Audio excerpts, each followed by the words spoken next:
I apologize for the delay. I'd like to welcome everyone to the regular board meeting. And we'll have a roll call, please. Ms. Cartha? Here. Mr. Rykhus? Here. Ms. Garrison? Here. Mr. Brown? Here. Ms. Phillips? Here. Ms. Chow? Here. Ms. Quattrocki? Here. Our first item is the approval of the agenda, which I believe we are amending to read, to take out the gifts. Yes. Yes. So Claudia, are you? Oh, is that for me? Yes. Sorry. But to modify it? Just to take out the gifts. Oh, from Okay, the I move consent. that- Sorry. Board of Education approve tonight's meeting agenda as presented, except for removing the gift donations from the, to be discussed separately. Great. Second, please. I'll second. Roll call. Ms. Cartha? Yes. Mr. Rykhus? Yes. Ms. Garrison? Yes. Mr. Brown? Yes. Ms. Phillips? Yes. Ms. Chow? Yes. Ms. Quattrocki? Yes, motion passes.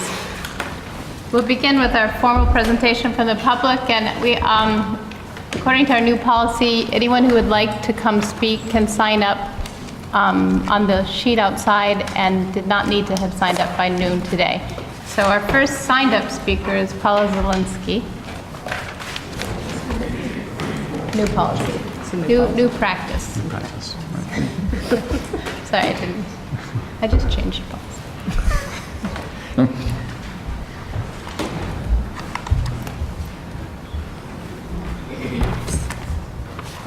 Sorry, I'm sideways.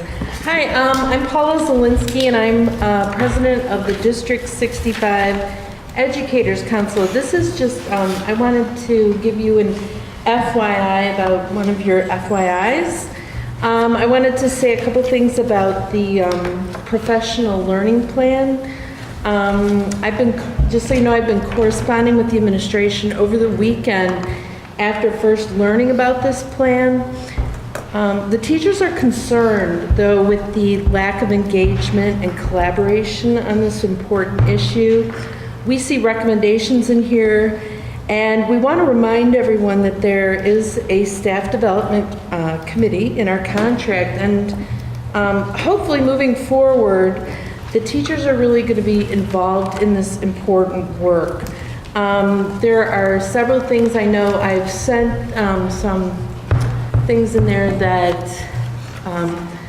we feel are different from what's in our appraisal system, that are, there's some just, with the numbers of people coaching, for example, we know that that is different from what we saw, but we just have an overall concern, and we're hoping that going forward, we're going to be involved in working on this plan. So, thank you very much. Thank you. Thank you. Lonnie Wilson.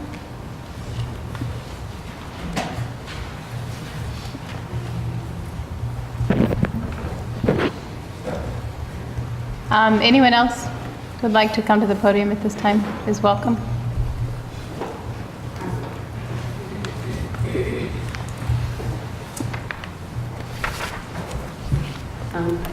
Can you hear me?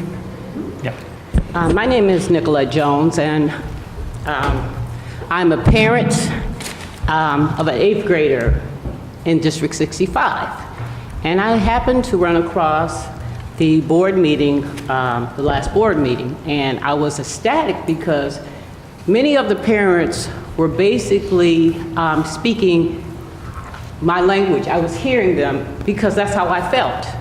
I don't feel really a part of District 65. And I guess I can say because I was able to attend board meetings prior to the new superintendent, in which Dr. Murphy was speaking, he was closing the achievement gap, as well as, what else was he doing? And he was asking for teachers to be accountable.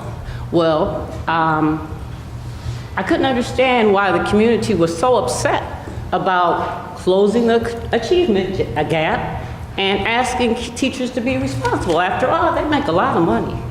And our kids are in their classes. I think each one of, I think we pay over $16,000 per child to be educated. And I pay taxes.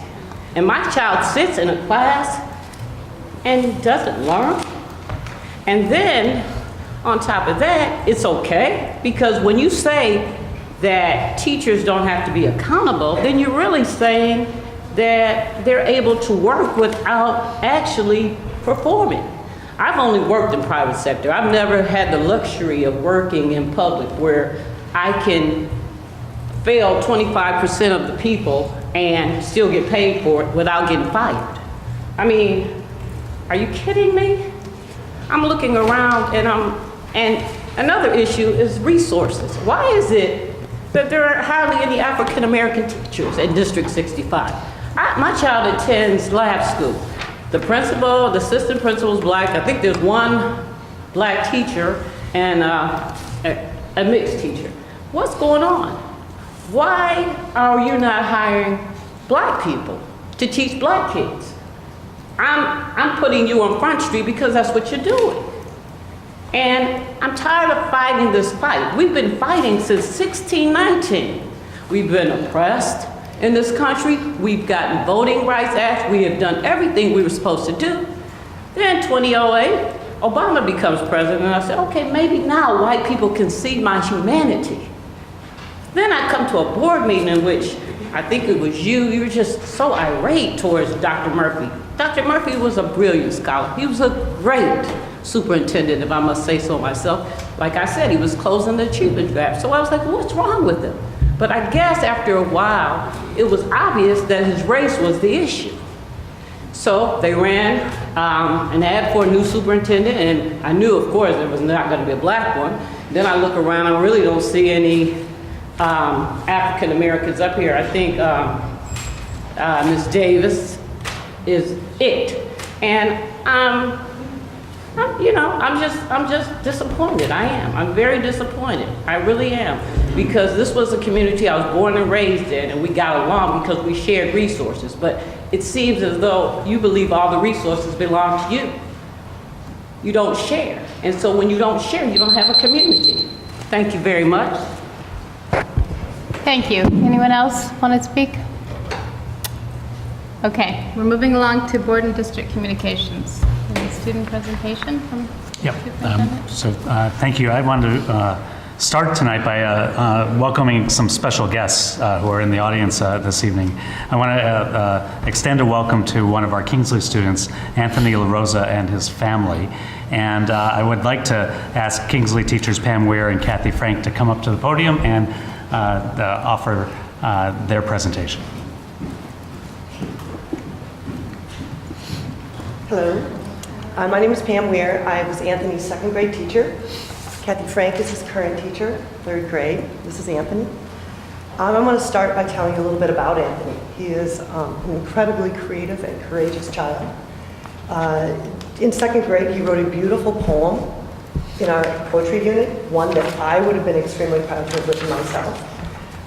After a brief introduction to a publication called A Celebration of Poets to the class, Anthony went home, contacted the publication, submitted his poem, and after a pretty long wait and several thousand applicants, he was selected to be in the 2015 publication of this anthology of poems. Not only was he selected to be in it, but he was a top 10 winner out of all the children from K-6 in the US and in Canada. So it's a really big deal. He's a published kid at third grade, and I don't want to talk anymore because I really want you to hear the poem. So, let me walk with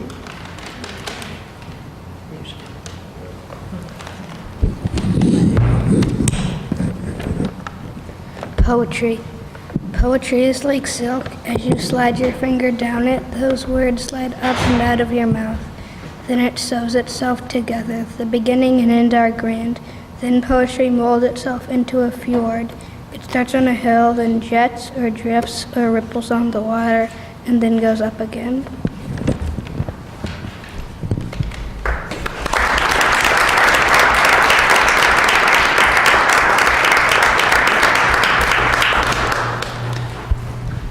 So Anthony, I want to, on behalf of the entire Board of Education and the entire district and all of your teachers at Kingsley, I want to congratulate you for this outstanding accomplishment. And I have a little gift for you that I'm going to come bring over for you. Should I mention that he got a monetary gift from It was a big incentive. What?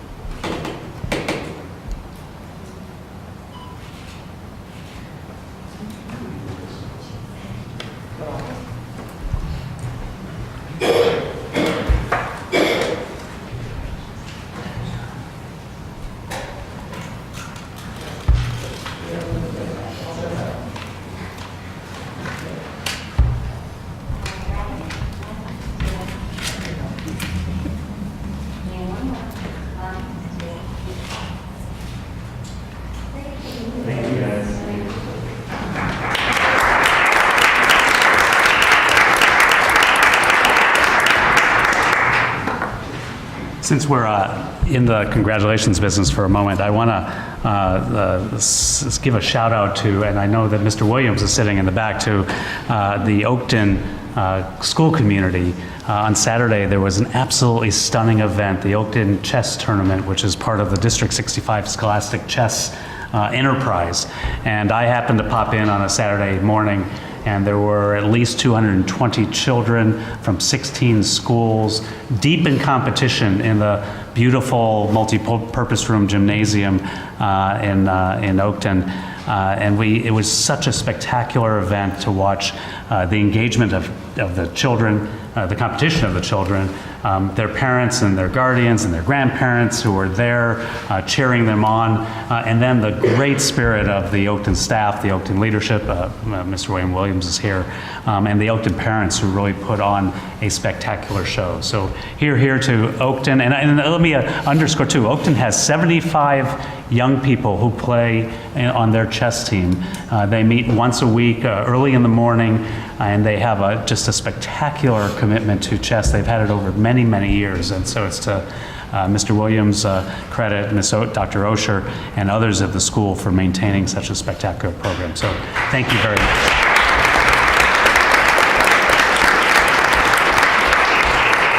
I want to take a moment and congratulate our own Joyce Bartz, who's sitting right over there, the Assistant Superintendent for Special Services, who just came back from being one of the keynote speakers at the 45th Annual Ed Red Legislative Dinner.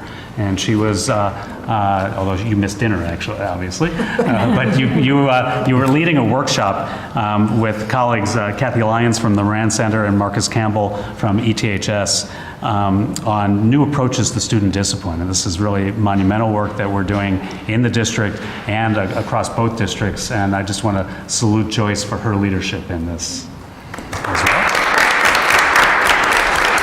And I want to remind everybody that on this Thursday, we will be having the State of the Schools address, where I get an opportunity with Dr. Witherspoon at District 202 to address and to engage with the community around the work that we do in collaboration with the high school. It will be this Thursday at 6 p.m. There'll be a reception. At 7 p.m. will be the address. It will be live streamed and available on demand if you can't be there in person, but we would really like the community to come out and enjoy this opportunity. So thank you on that. And with that, I'll turn back to Me. Okay, Yeah. Richard, did you want to say something? I do. I just want to clarify the record for something and restate a commitment. And I just want to be clear, and I take no pleasure in saying this. In fact, it's very difficult. But when we look at the achievement gap in District 65, it was not improving over the last several years. It has been an enormous achievement gap under the prior administration, under the current administration, under prior boards, under the current board. And I think in some instances there might have been a misperception that there was some significant improvement happening. And you can see in our board packet tonight, you look at the data from prior years, that simply was not the case. And what I want to be clear about is looking forward and restating this board's commitment to really dealing with the achievement gap. And if you look in the board packet, I think it was in the packet, the draft report that was produced as a result of the conversation that started in December, really historic in the sense that it's the first time that I'm aware of that this district has produced such an in-depth, comprehensive report looking at the plight of our African American students and what the district, what's really the current state, some of the history, and also looking a little bit forward. And, you know, it was actually personally very painful to hear the stories in December because I'm the father of an African American son, and I saw in the people's stories and experiences a lot of what I have observed and what I have seen my son experience. But I just want to be really clear that the board is fully committed to doing everything in our power to get this fixed. And I think the administration is fully committed. So we get that historically things haven't been where they've needed to be, and that the achievement gap for many, many years has been at an unacceptable level, and that this board and administration are doing more than ever to address that gap and make sure that all of our students are getting the education that they deserve. Thank you, Richard. Along those same lines, some of the parents and community members who came to the last board meeting asked a series of questions, particularly about data that has been produced in this preliminary report on Black student achievement, but they also asked for a board meeting to be dedicated to this topic. So the board has worked with the administration to come up with a date, and that will be April 25th. We will have a data summit on Black student achievement. But I also think that it would be wonderful if parents came and would even stuck around tonight, because I think this is a topic that we're not going to talk about on April 25th. We talk about in almost every board meeting. The summer learning projects later on tonight, the strategic plan, these all do talk about the achievement gap and the ways in which this board and this administration is committed to working on that. So I invite everyone to stay and to continue attending these board meetings. And now I'd like to turn it over to Dr. Goren, who wants to talk about some of the things that are being done and next steps. So thank you, and thank you who are here in attendance. I want to take a little time to respond respectfully to the concerns raised at the December board meeting and talk about how we're moving forward and how we are working with the community to move forward. Tonight, as Tracy just suggested, we will present the Achievement and Accountability Report. I remain committed to transparency around data and and our performance. And the report unto itself is sobering in terms of overall performance. It shows what we hope is a leveling of performance and even a slight uptick after several years of decreases in performance across the board, across race, across income, et cetera. In addition to the Achievement and Accountability Report, we also have a preliminary report on Black student achievement that's focused on the questions that were raised by community members representing the NAACP and several other community partners. This is a preliminary report and something that we will continue to work on and fine-tune as we continue this important discussion and dialogue in the community. I think it's important to both present the data on Black students, yet also to do so within the context of the district and the state. We must also look at the achievement gaps writ large, as many of our Hispanic and Latino students are struggling as well. And as we just mentioned, we're committed to having a dedicated board meeting on April 25th, where we will have a summit on Black and African American achievement, both what the data tell us and what we are actually doing and what we can do to address the concerns and issues that we all have. Let me start by giving you my own perspectives, my own lens on these issues. And I evoke President Obama, who noted recently when he was emphasizing his commitment to gun control, the sentiments of Dr. King when he stated that we have an urgency of now. This is both a sprint, reflecting that urgency of now, and a marathon, where we must change over time to sustain progress over time. Most importantly, I see this work through a personal lens, and one that is reflected in my own personal and professional commitments. that all of us who are educators, here in District 65, want to make a difference in the lives of all students and their families, to serve every child every day by whatever it takes. This means that we must treat our children and their families as people first, and not just a number or a data point or someone or something to whom we throw education jargon. We must do our jobs as educators. We must do our jobs as residents of Evanston. And we must do our jobs as citizens to address education disparity and disparities in housing, healthcare, and income. We are acting in many ways to move forward to serve our children of color, our Black children. Yet we have to be honest that we don't have the simple solution, the silver bullet, the instant improvement. If we did, we would act on it immediately. But we have the ability to recognize where we are and where we must go, together as educators, as neighbors, and as citizens. And we recognize that we must continue to listen and learn so that we can work together on next steps. Here is what we are doing and will do. Driven by the strategic plan that we established, we are focused on literacy improvement, interventions for children with high needs, collaboration with our colleagues at ETHS and with community agencies and institutions, continuing our commitment to social and emotional learning, embracing culturally relevant pedagogy, and expanding the diversity of our staff. It's key to intervene early and at key transition points, entrance into kindergarten, grades 3, grades 5, and grades 8. Overall, we will focus on we are focusing on three key areas: interventions for struggling students, improving the district and schools climate, and engaging our community partners. Let me start, if I may, with my first point around interventions for struggling students. We have identified all students at or below the 25th percentile in reading at each school. We will work directly with principals to set improvement goals for these students. By the end of the school year, we will have a viable intervention plan through our RTI program or our IEPs, or individual educational programs, for each of these children. We will also identify children between the 26th and 50th percentile for monitoring. I will, on each of my school visits, have the list of these children who need help and will regularly ask principals about these children and the successes we are having or the challenges that we have. We already regularly share with the ETHS the list of students who are landing at the high school in need of intervention. I commit to working on interventions within District 65 and to work with 202 on joint efforts, as we just discussed in a joint board committee meeting this past week. In the early grades, we will fine-tune our interventions at K2 for all Black and African American students who are below the benchmark on our DRA assessment, so that each student has a viable intervention plan. We will do this for our Hispanic and Latino students as well. We will carefully monitor progress and share this information at upcoming parent conferences.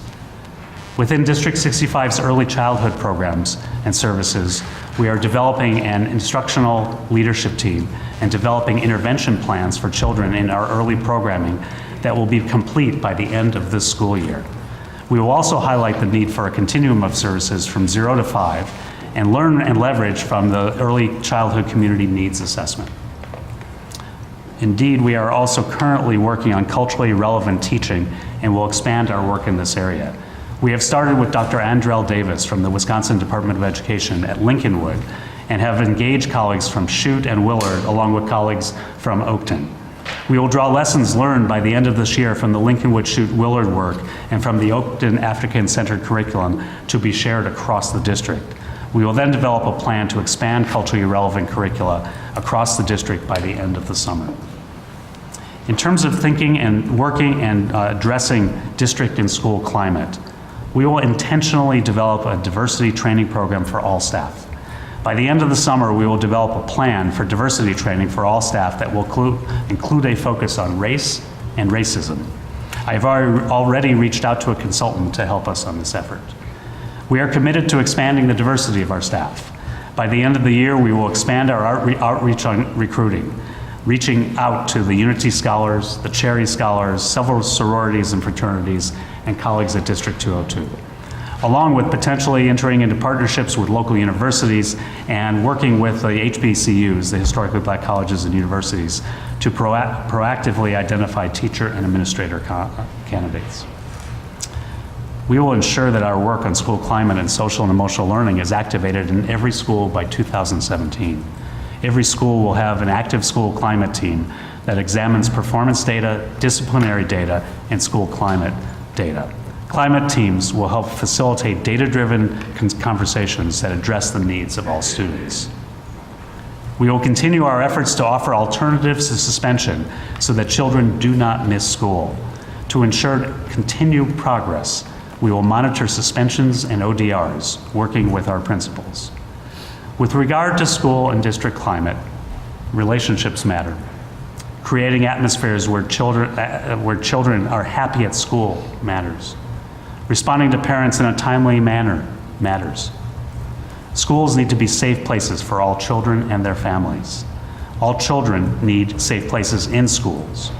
We will stress this and provide time for training and action planning during our spring and summer professional training for principals so that we continually echo our commitment to embracing and including all children. In the area of engaging partners in the community, this spring I will convene an advisory committee on African American achievement and a committee on Latino Hispanic student achievement, and I will periodically bring the two committees together to work together. We are currently conducting 6 community conversations to be completed by the end of February by our family and community engagement specialists to understand even more so the community issues and concern. Our family and community engagement specialists will also be deployed regularly to community meetings to help ensure direct lines of communication. By the end of the school year, we will convene a group of students of color, Black and African American students, Hispanic and Latino students, at the 4th and 5th grade, at 7th and 8th grade, and those who have gone through District 65 and have landed into EHS, as I think it's absolutely important to get an engaged student voice on these issues and concerns.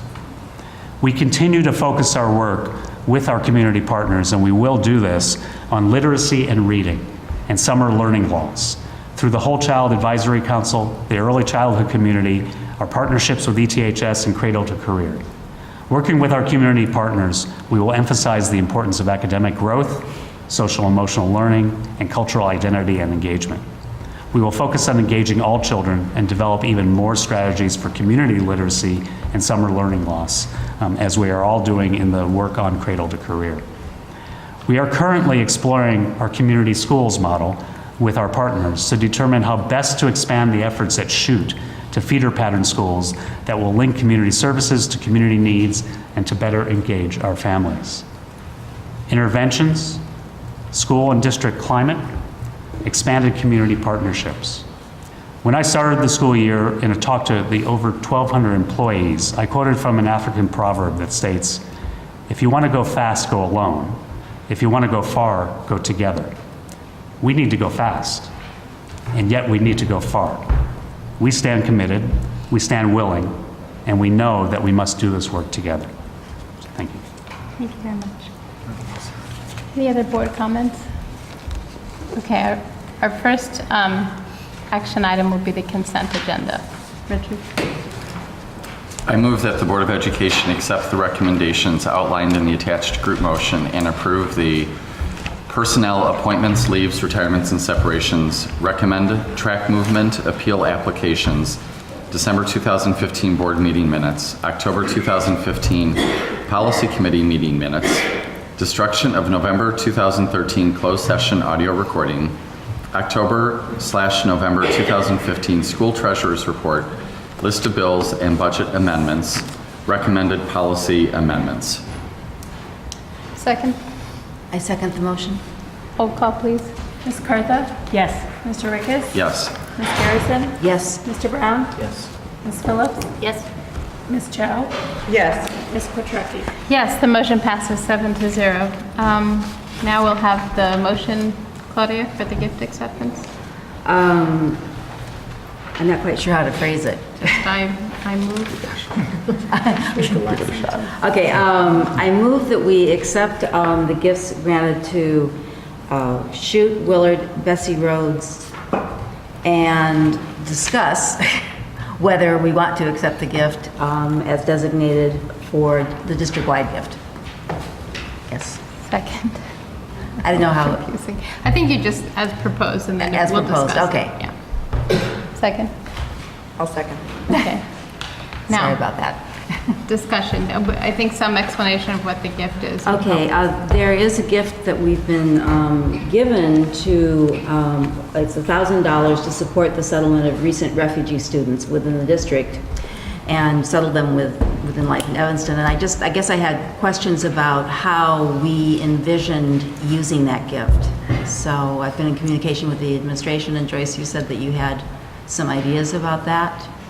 Because my concern is that it's a restricted gift, that we've got many students in need in the district, not just refugee students. And yet this gift is restricted to just helping those students who are refugees, and I'm not sure how we're defining that.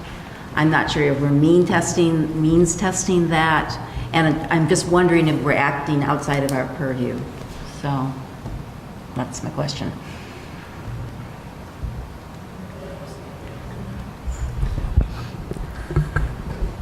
I'm looking for an email from Lauren Leitao.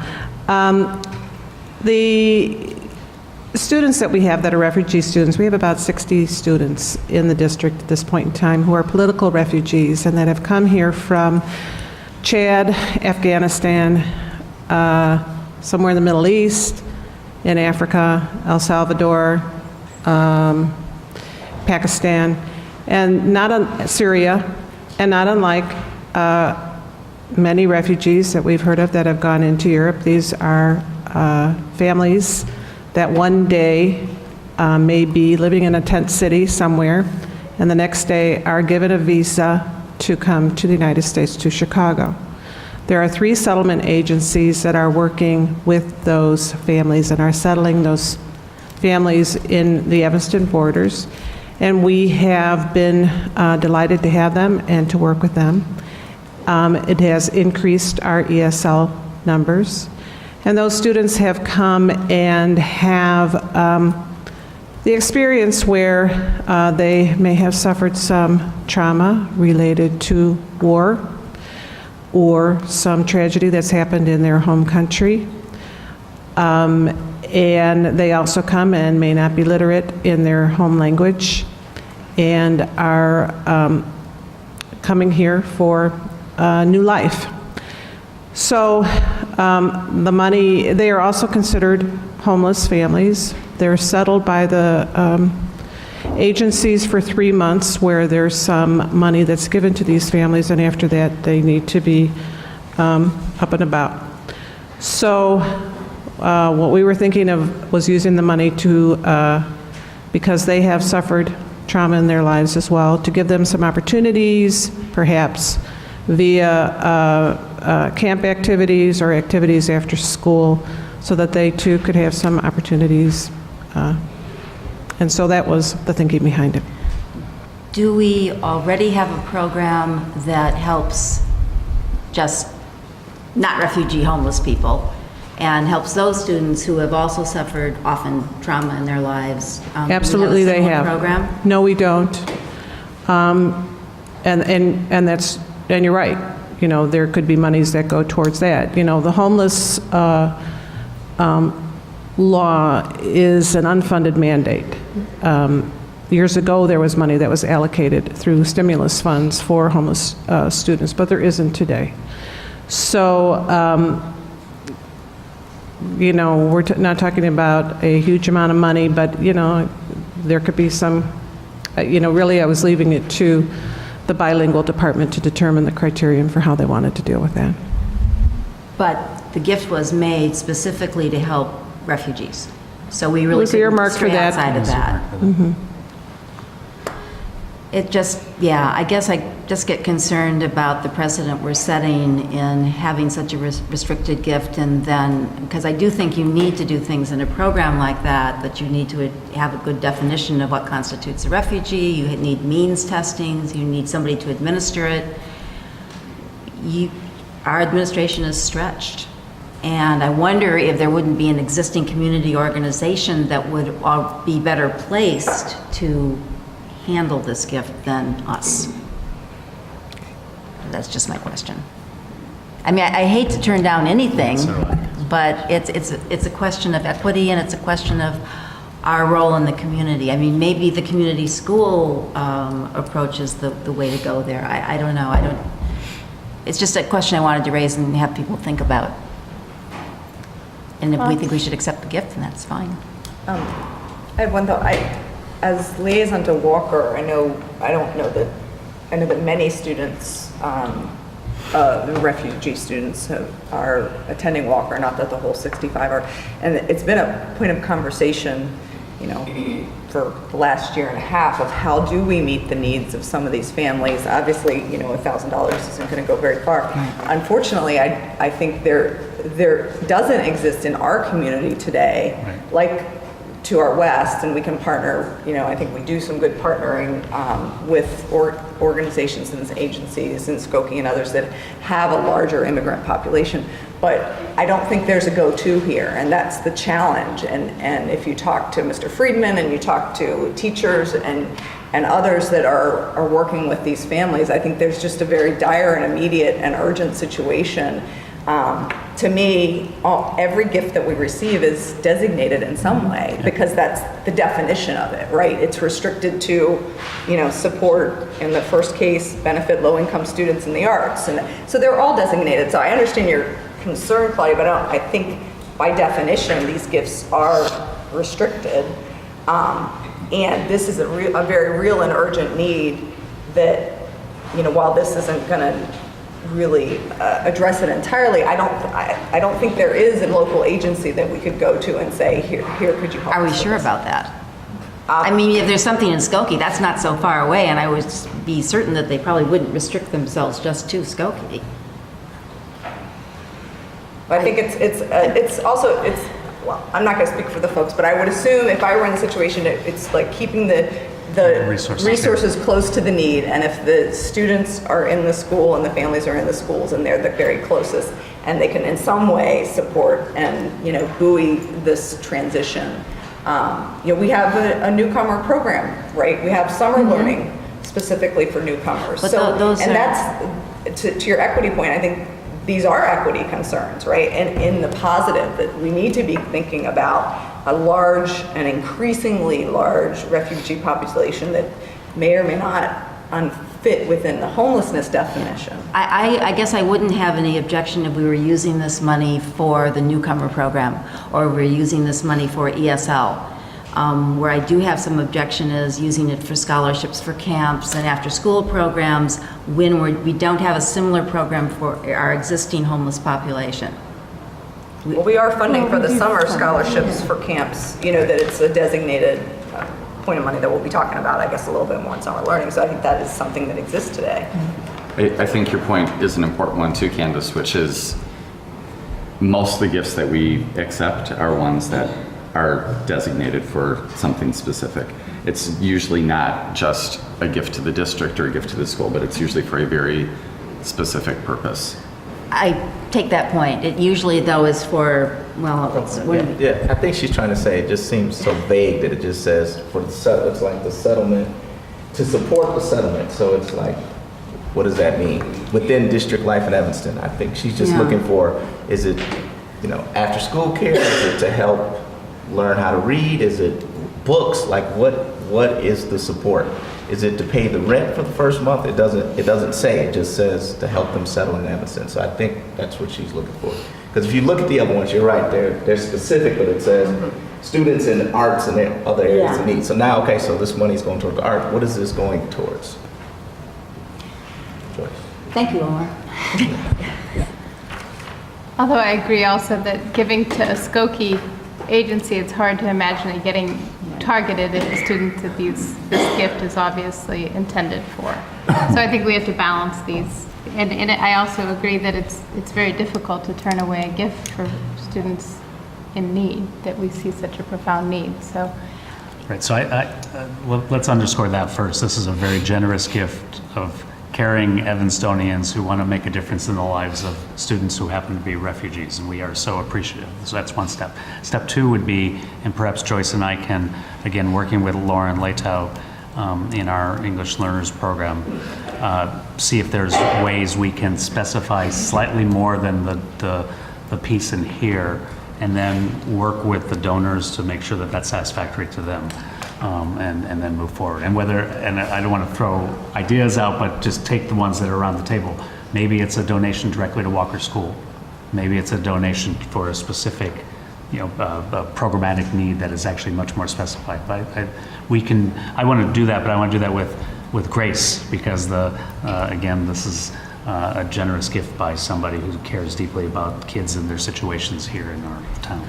I'm not saying I don't care. No, I know. I'm not saying that you're not, but I also. I'm just saying that we're taking on a new role here, and that the refugee issue is much more complicated than just, oh, they just moved here from Chad, or they just came here from Afghanistan. I mean, there's an official designation of what it takes to be a refugee. It's not just somebody who's just moved to this country. It's not an immigrant necessarily. And correct me if I'm wrong, but we've had refugee students for long. This is not the first year that we have refugee students. Yeah, I taught some of them. Political refugees. Right, and I have taught some of them, so. Right, so I mean, I guess I would hate to, go back and try to narrow down the focus at this point you are correct, is a very generous gift for a very good cause, and I would argue that the school district is the best place to focus. I mean, again, if you put yourself in the shoes of these refugees who are coming into this country, do we really want to send them to yet another organization to try to get needs met when we do? I believe we've been doing it for years. We do have the capability. I think that we do have the systems in place to do this, and I don't see why we need to. I think what I'm hearing is that we do have confidence that you all will be able to define and channel the gifts in an appropriate way, and I still think we should probably take a vote on accepting the gift tonight, if that's right. Unless people think we should delay it. Doesn't necessarily make sense to me to delay a donation. So what you're saying is that we would accept it with the language that it is just for the settlement of refugees. With the confidence that our administrators will be able to define that and direct it in a way that would be productive and helpful. I think we could. Claudia, would you be okay, is there another clause that's related to educational outcomes, or something that would make it more connected? Or what if we just put it support the settlement of recent refugee students within the district, period? I wouldn't be in favor of that, because that's the vagueness. I mean, because usually our restricted gifts are, we're going to get a curtain for, the stage at Haven, or you're going to get, they're very specific as to what we're going to do with the money. This is, to me, a bit vague. I guess if the donor has confidence that we're going to direct it appropriately, then I likewise have that confidence, and I don't know that we need to come in and further restrict. Or I probably don't need to be mollified on this. Yeah. I think the votes are to accept it, so that's what I'm reading. We like unanimity on these things. I know you do. I'm afraid okay, I well can't then, all right, indulge you that's at this fine, moment. that's fine, okay. So we'll have a roll call, please. Ms. Cartha? Yes. Mr. Rykhus? Yes. Ms. Garrison? No. Mr. Brown? Yes. Ms. Phillips? Yes. Ms. Chow? Yes. Ms. Kortracki? Yes, the motion passes 6-1. We now have our audit. Omar. Yes, tonight we have a presentation of fiscal year 14-15 audit, and we have Mr. John George, a partner, and Matt Shipley, manager from RSM, formerly McGladdery, to do a brief presentation and answer your questions related to the audit. Prior to that, we should go to. Read the motion and then we go to discussion. I move that the Board of Education accept the 2014-2015 audit as presented. Second. Okay, now you're on. I'm on. Okay, good evening, everyone. Thank you for having us. My name is John George. I'm an audit partner with RSM, and this is Matt Shipley, audit manager with RSM. And just first off, yes, we did change our name from McGladdery to RSM October 26th. Really, no mergers or acquisitions or anything like that. It's really just from a branding perspective. all of our affiliates overseas of the firms that we deal with are RSM, and it's just from a branding perspective to have nationally the brand and name of RSM. So it's really just changing in the letterhead and the reports you see. So what we're going to do tonight is cover the team itself, the audit process, some financial highlights Matt will cover, and then the other deliverables that we have issued in your packet. So you've had some time to review them. It is an open discussion. Any questions that you have, any issues, please feel free as we're going through it to hop in with questions, okay? Again, my name is John George, the audit partner. Matt is the engagement manager. Our team in the field was made up of Dragana Markovic, senior associate, and Kristen Wharton, associate. Dragana and Kristen were here for the entire time as far as field work, both preliminary and final field work, doing all the testing. Matt was reviewing all their work, and then I reviewed the work on top of Matt and the final report. So it's a consistent team from last year, same personnel. So hopefully that helps in identifying issues and working with management, so we have some consistency in staffing. Not fortunate to have that every year, but we had that this past year. As far as the audit process, our process starts with planning. We meet with both internally and with management to go over the plan, the audit strategy, areas we're going to focus on. Those meetings happened in June and July of 2015. Following our planning meetings, we had preliminary field work. Our preliminary field work was the week of July 27th, and that's where we focus on the systems of the district, right? So we look at the processes. We focus primarily on the most significant transaction cycles, which are your payroll transaction cycles and your payables, your disbursement cycles. So we obtain an understanding of how those processes work. We document that, and then we perform tests and controls. We pick sample items to walk through and test that the controls that have been described and documented in the understanding are functioning as described. If there's any deviations to that or any control weaknesses identified, we would be communicating those with you. We did not have any internal control deficiencies that we noted relative to payroll or cash disbursements. We also look at your treasury function, a budgeting function, documenting those processes as well. We do walkthroughs of those transaction cycles. We don't do the test the controls that are more detailed because we don't place as much reliance and dependence on those. But your primary transaction cycles, we do test the controls. Again, no issues identified during preliminary field work, and that's the main gist of our scope during preliminary field work is identifying control issues. During final field work, that was the weeks of August 10th, 17th, and September 7th. And that's where we're performing substantive tested details. We obtain the trial balances from management. We test the balances and records of the information that's provided to us. And we do that on a sample basis. So obtaining third-party confirmations for cash balances or revenues that are received, verifying that with the State Board of Education, supporting documentation that verifies the information that's presented. We also do a lot of analyticals to see how balances change from one year to the next, how they compare with budget. So that's our substantive testing. That happened again in August through September. Then after that, we prepare our draft reports, financial statements, as well as any management letters or final single audit report and our report to the board. Those were drafted back in October, and we had our board. We are now at our board meeting in January. So between October and January, there was some additional work that management did on specific transactions that were needed to be reviewed. We wanted to make sure that those transactions were reviewed and no issues that would have impacted the audit report. Got comfort that that was in case. In fact, there are no implications of those transactions in the audit report, which brought us now to our presentation today. Anticipating final issuance of the reports, these are drafts that you have in your packet, anticipating final issuance of those reports tomorrow upon approval of the board.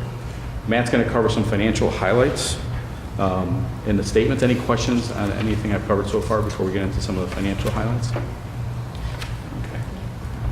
Matt? Thanks, John. So as John mentioned, we just want to quickly overview the financial report. That's probably the largest report that was provided in your packet that contains the financial statements of the district for the year. It's a 70-page document, the financial report. It's the thickest one. Okay. Every page? No, I'm going to stick with what's on the PowerPoint. So first, we do issue our independent auditor's report on the financial statements, and consistent with prior years, we've issued an unmodified opinion. That's a clean audit opinion, and it's the highest opinion that we offer, and it basically means that we're comfortable with the financial statements as presented, that they're materially correct, and that we didn't identify any significant issues or questions we have with those statements as presented. The financial statements are prepared on a modified cash basis, so that's an acceptable basis of accounting for reporting under ISB. A lot of school districts in the state report on the modified cash basis. And that's the same basis that you're seeing during the budget process and also throughout the year on the interim statements. So the fund financial statements as presented in our report, the budget versus actual schedule, should look pretty consistent to what's presented throughout the year by Kathy and Mary and their staff.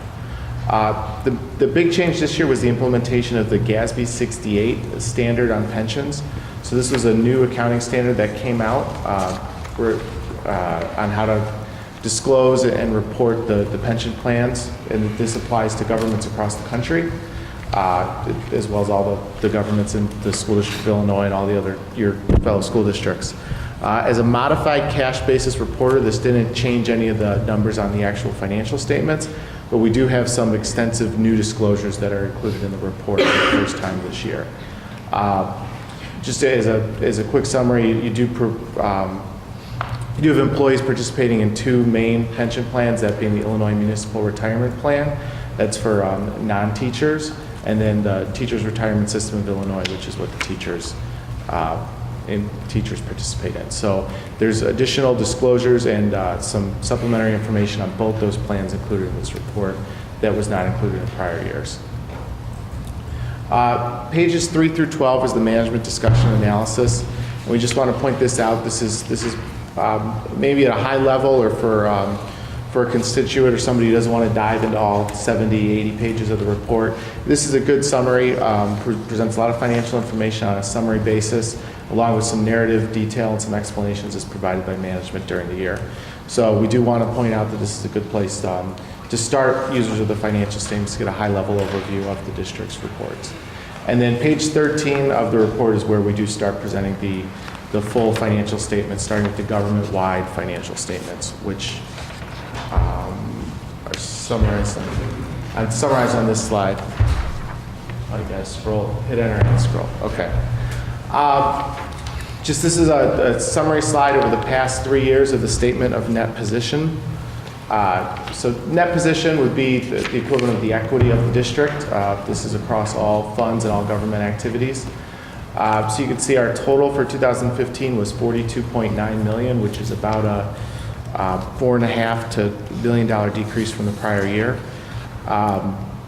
Unrestricted net position, though, did increase by about $700,000 to $18.4 million.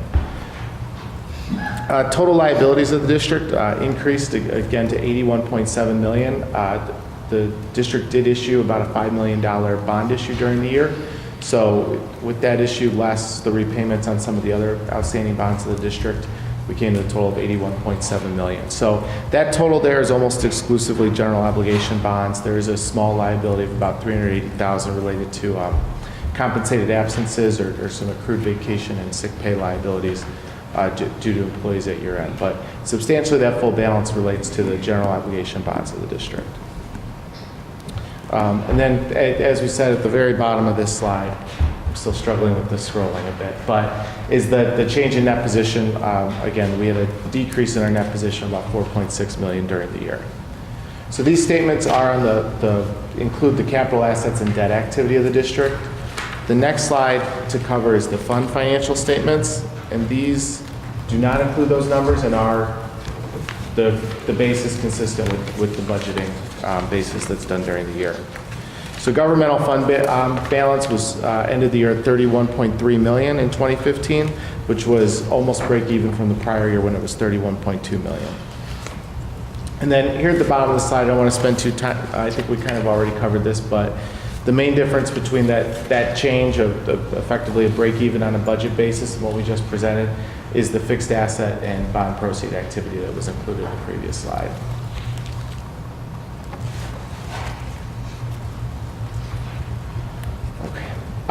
The major funds of the district, the general fund, which combines effectively all the operating funds of the district, had an increase in fund balance of about $980,000. Debt service fund, which is the fund we collect property taxes and other proceeds with to then pay principal and interest on the debt, increased by about $1.3 million.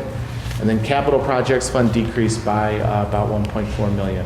The capital projects fund, we kind of expect to see a decrease when districts are engaging in significant capital projects, and that was the case this year. So even with the additional bond proceeds we had during 15, we spent more than that amount on capital projects and in improving the district's facilities.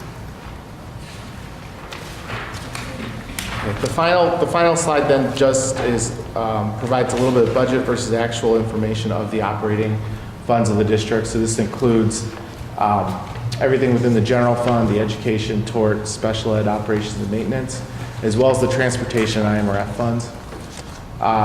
So the total revenues, actual revenues were $107,566,000, which was about $820,000 over budget.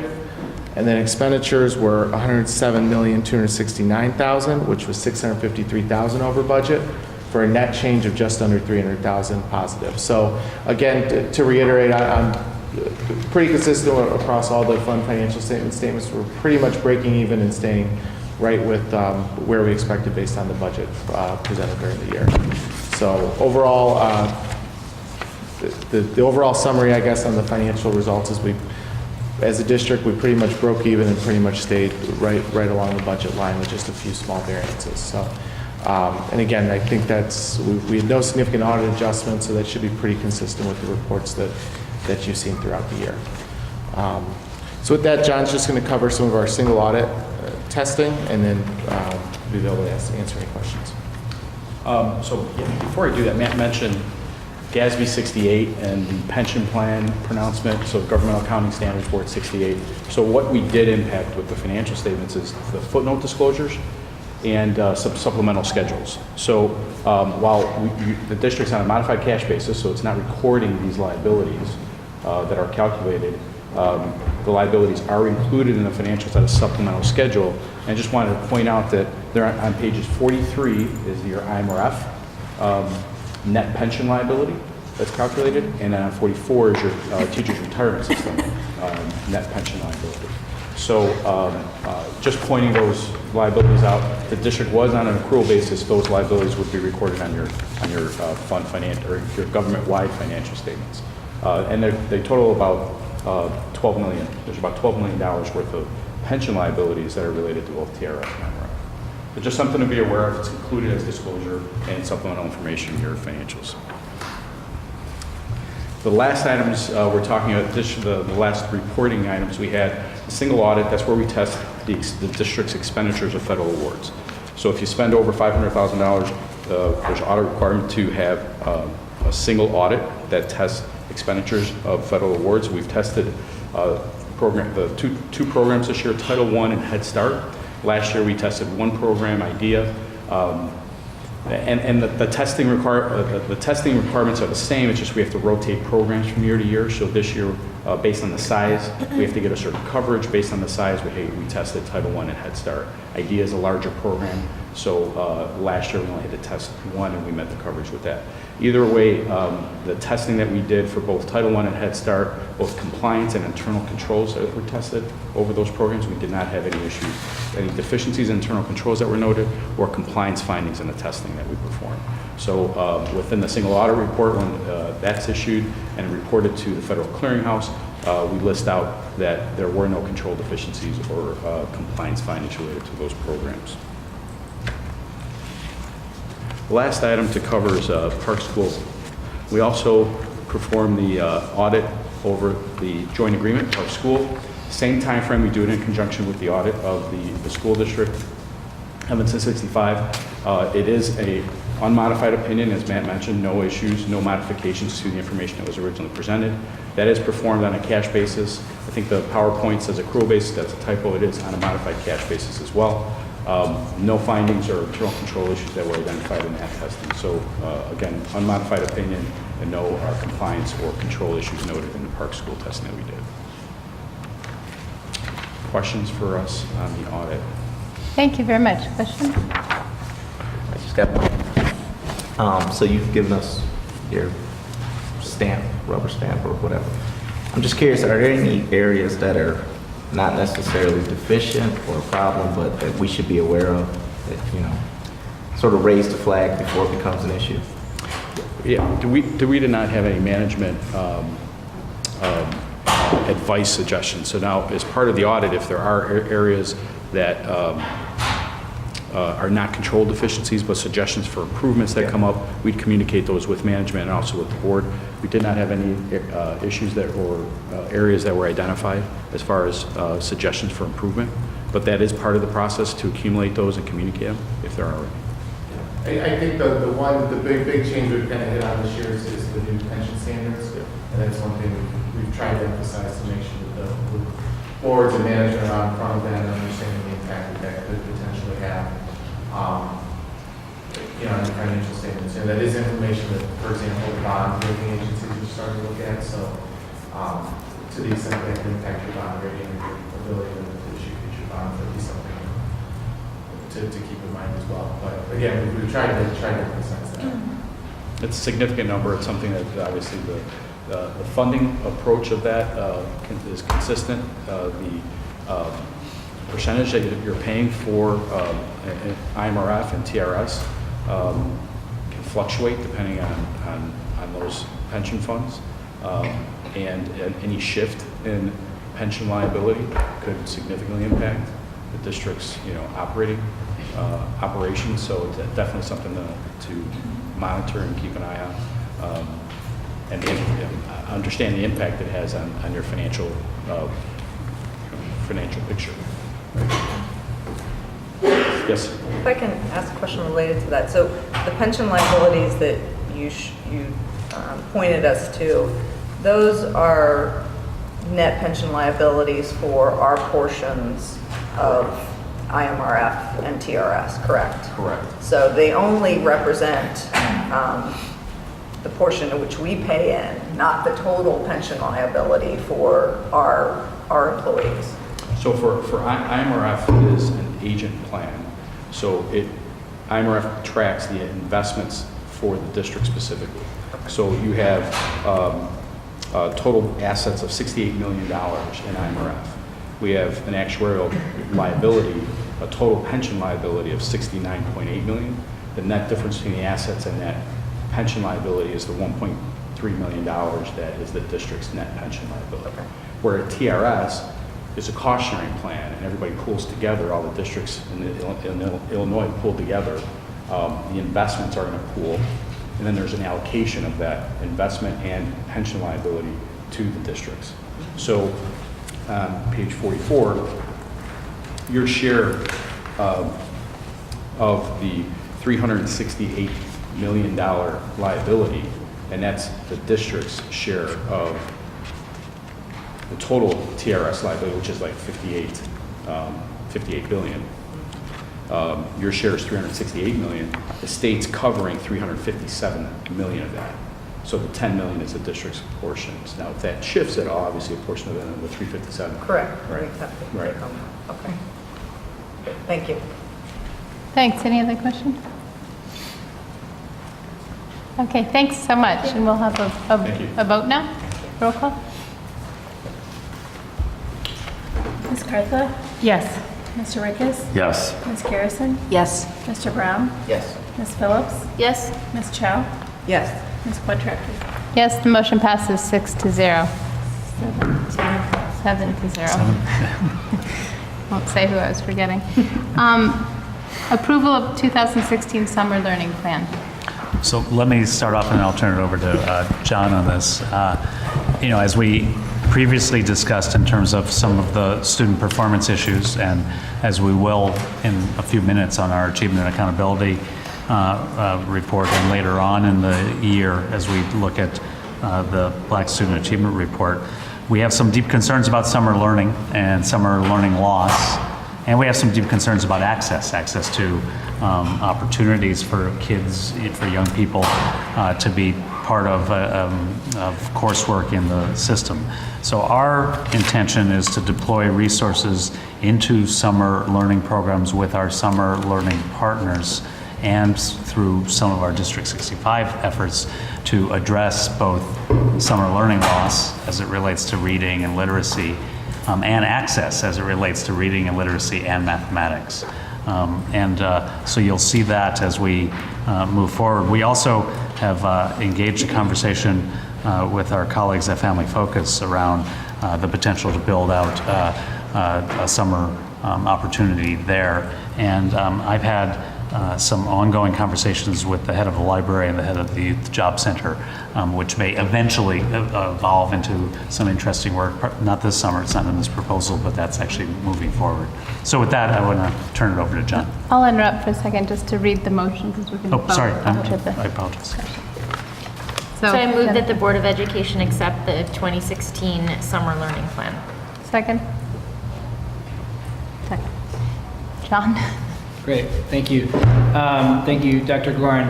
I would just remind the board that we've set forward some guiding principles for our work around summer learning and our focus of priorities with the limited resources that we have. These are the same principles that we had in place last year. And as Dr. Goren said, one of our key areas of focus is access for students who are at risk of summer learning loss. So those principles are focus on literacy and/or social emotional learning, supporting at-risk students, providing early intervention for our youngest learners, enhancing family engagement, yielding data that indicates effectiveness, and leveraging matching dollars that are cost effective. In the last conversation that unfortunately I wasn't able to attend, I think we received some valuable feedback from the board, and so we come back to you tonight with some responses on some of those questions and our complete summer learning proposal for summer 2016 and the budget. So one of the questions was around the need for our middle school students and their the literacy needs, especially of students who are currently below grade level or below the 40th percentile. That, as we've started to discuss this idea within our C&I department, we think is really valuable. We think that's an important idea. However, it's very difficult to engage students who've been disengaged from school, who have not been successful at school over the summer, is a complex problem that we need some time to solve. For those of you who are at the joint committee meeting this past Thursday, we started to throw out some ideas, which have some real possibilities with our colleagues at 202. And so we're committed to exploring those ideas and working to incorporate some of those ideas into our 2017 summer proposal. But given the other demands and the complexity of the problem, don't feel like we have the opportunity to pull together a project with a high likelihood of success for this summer. Around the summer math, we are proposing a new idea to support access for students for high-level mathematics for rising 7th graders and potentially also for rising 8th graders to help prepare them for algebra. We think this is an important part of the direction that we are going to be moving and talking with you later in February around math acceleration and math compaction. And we think it's a great opportunity for the math team also to start to pilot some ideas and do some means testing about whether we can engage and how successfully we can engage students over the summer in high quality math instruction. And finally, as Dr. Goren mentioned, Dr. Pitts, my colleague, and I had an opportunity to meet with Ms. Colette Allen at Family Focus and talked about the fund that we have in the proposal in front of you tonight, the $25,000 that we've set aside for innovative ideas that we haven't yet been able to identify. Ms. Allen and Family Focus serves a large number of our students. I think it's about 74 students that they serve over the summers of District 65 students. And we started to share some ideas about how we might be able to partner with her in similar ways that we partner with the YMCA and partner with YOU over the summer to provide high-quality programming with some of our partners. I would also just add that in talking with the YMCA about the Summer Y Readers program, we're proposing to add a fourth site with the funding that's here. That fourth site would be at Walker Elementary School. And the Y is also interested in partnering with us to try some additional ideas, support our focus on Evans STEM and disciplinary literacy. And in addition to the Y reading program, also add some high-quality content in science and math, and make that, add some content to that program as well. It's a new national model that's new to McGaw, but not new to the Y. Power Scholars, I think, is the name of the program that they'd like to try at Walker. So we'll have the opportunity for the students to have to try that program and incorporate science and math instruction into the day for the students at Walker. So with that, I'd take any questions or comments. Okay, questions? I have one just to start with. You were stressing how difficult it was to get middle school students engaged in summer programs when they've been disengaged all year. And yet you are proposing a math program to do, I'm assuming, serving middle school students, the accelerated math? Right. So why do you think it's going to be easier to get students engaged in a math program than it is in a literacy program? I don't think it's easier, but we've been working on it for several months. So we've got a head start on what that curriculum would look like, the students that we would target for that program. So that's an idea that's been in development for several months now. We don't have a project in the pipeline around literacy at this point. That would be starting from scratch. I had a couple questions.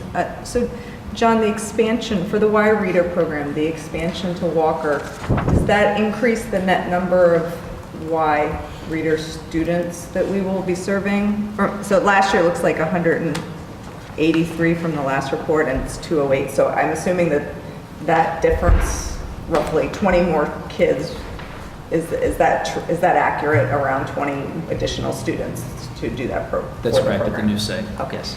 And then, so the program that we're pulling back on is the at-home, our District 65 at-home readers program. Is that, I'm just trying to figure out net, are we serving additional students and, you know, where it's coming from and where it's going to? So as far as our program, the home readers program will continue to serve first and third, which is a complement to the Foundation 65 second grade program. The piece that we're not doing this year is the 7th and 8th grade independent reading program, Shoot, which was funded out of title money from Shoot last year. And at this point, we don't have those funds available for this year. Okay. So we're maintaining that focus on the early grades, elementary, and its reading at home program. And so some of the conversation... And we're expanding the number for the first and third small. We are, okay. Some of the conversation at the last meeting was around having commonality in the evaluation of the Foundation 65 students and ours, knowing we both use the same measures, but timing-wise, there were differences in that, you know, some of our students didn't get tested, I think, until later. So are you guys working through that to make sure we could also kind of look apples to apples for the two programs? The goal would be to, we did not have complete data, DRA data for some of the students that were in our program, and we are taking a look at that, and we will work to make sure that we have complete data from the spring and the fall to be able to assess the impact of the program for the full number of students contacted. Were you troubled at all that it appears, if you just were to look at the numbers, that the District 65 program for first and third wasn't as effective? Since Foundation 65 said that 95% of the students, which is about 160 students, did indeed maintain or increase their reading level. And even if you look at, we didn't do that well. Ours was 85%. Ours was 85%, but that's only at 53% of the students that participated. So right, but there's 53% that were assessed. That were assessed. Right, exactly. So we don't know really. But there were also those that weren't assessed for Foundation 65 as well, that we don't know as well. Because there was a slide in there of overall the aggregate DRA performance. But that was for all our summer programs, I think. It's not I believe it's just Foundation 65 and ours, because those are the two that use the DRA. Because the Y Reader program, Uses the STAR the assessment. Y Reader program uses the STAR. So it would have just been those two, and there were also a number, so the number of unassessed in that, because I went back to it too, the number of unassessed included a portion of Foundation 65 unassessed as well. I don't know if it was equal, but. But I do think in that conversation, it came up that there was a difference in the way we were delivering the, so it was the teachers knowing the students and picking out the books, which you thought might have made a difference. Yeah, we are running a similar program, but not the same program. With the Foundation 65 program, we're serving students that were served by the literacy specialists during the school year. The literacy specialists come in and really hand select the books that are then sent to the students. Our program is not as individualized. We're targeting struggling readers, but not necessarily pulling the literacy specialists that have been serving them, because we don't have that level of connection. We're serving a slightly larger group. We do, so one of the reasons for some of the, so what we do is we identify the students and then provide the books, but not necessarily at the individualized selection. So there's a slightly different design to the program. However, we do believe that that 85% rate is a pretty solid rate of effectiveness for improving summer for maintaining or increasing summer reading. And we don't have any reason to believe that the data that we do have is a disrepresentative sample. That should be a representative sample. We will, though, look to this summer and work to get students assessed before and after, and take a close look at the effectiveness of our version of this program and make sure that it's serving our students well. What do you think accounts for the fact that Foundation 65 serves, or it costs, they said about $350 per student, and we're anticipating that we're going to spend, for about the same number of students, $228, I think is what I figured out, per student. So that's a significant difference in spend per student. And right. So some of that, what's the difference there? Some of that is money saved through volume purchasing, as opposed to selecting individualized books and building the lists in that way. That is a piece of it, but I would have to go in a little bit deeper to their cost structure in comparison to ours to see where else their difference is. But some of it has to do with volume purchasing. I guess I would just hope that next year we have a good side-by-side comparison, because I'm interested in if indeed their program is more successful. And I had thought we were just modeling what we did on top of what they did. I mean, we're following theirs, and now I understand that it's different. Well, yeah. There are, I mean, you're pointing out there are some differences between the programs. Certainly our program was inspired by the success that we saw in Foundation 65. There are some differences. They have a person who coordinates the program for them and spends a significant amount of additional time in supporting the book selection. I do believe there's a one-on-one, face-to-face meeting between the reading specialist and the child over the summer as well. This is an ongoing relationship. They work together all year and then may continue to work together into the year ahead. So there are some differences. I think you make a great point that we can continue to track. How are the programs different? Are there effectiveness metrics that we can use to evaluate how to improve our program? I still have one more question. Yeah, Not unrelated. So my last question was around the YOU, the engineering program. Just going forward and expanding that a little bit, how are we looking to define success for that? I mean, we've got, some of these have very clear DRA, but what methods is it around student engagement, or how are we looking to determine how that's working? I think over this past summer we did some surveying of adults in each of the program. I think we can do some surveying of the students that I think would be helpful. I think from my visit and when we did, I think the student engagement would be a great is a great measure that we could look at just observationally. I think our EIE program fits into the YOU program, where they don't focus on academic outcome measures and instead focus on more social and emotional learning and those measures, whereas our YMCA program, they do have more specific academic measures that we can use and support as well. So I think we're supporting the context of each program.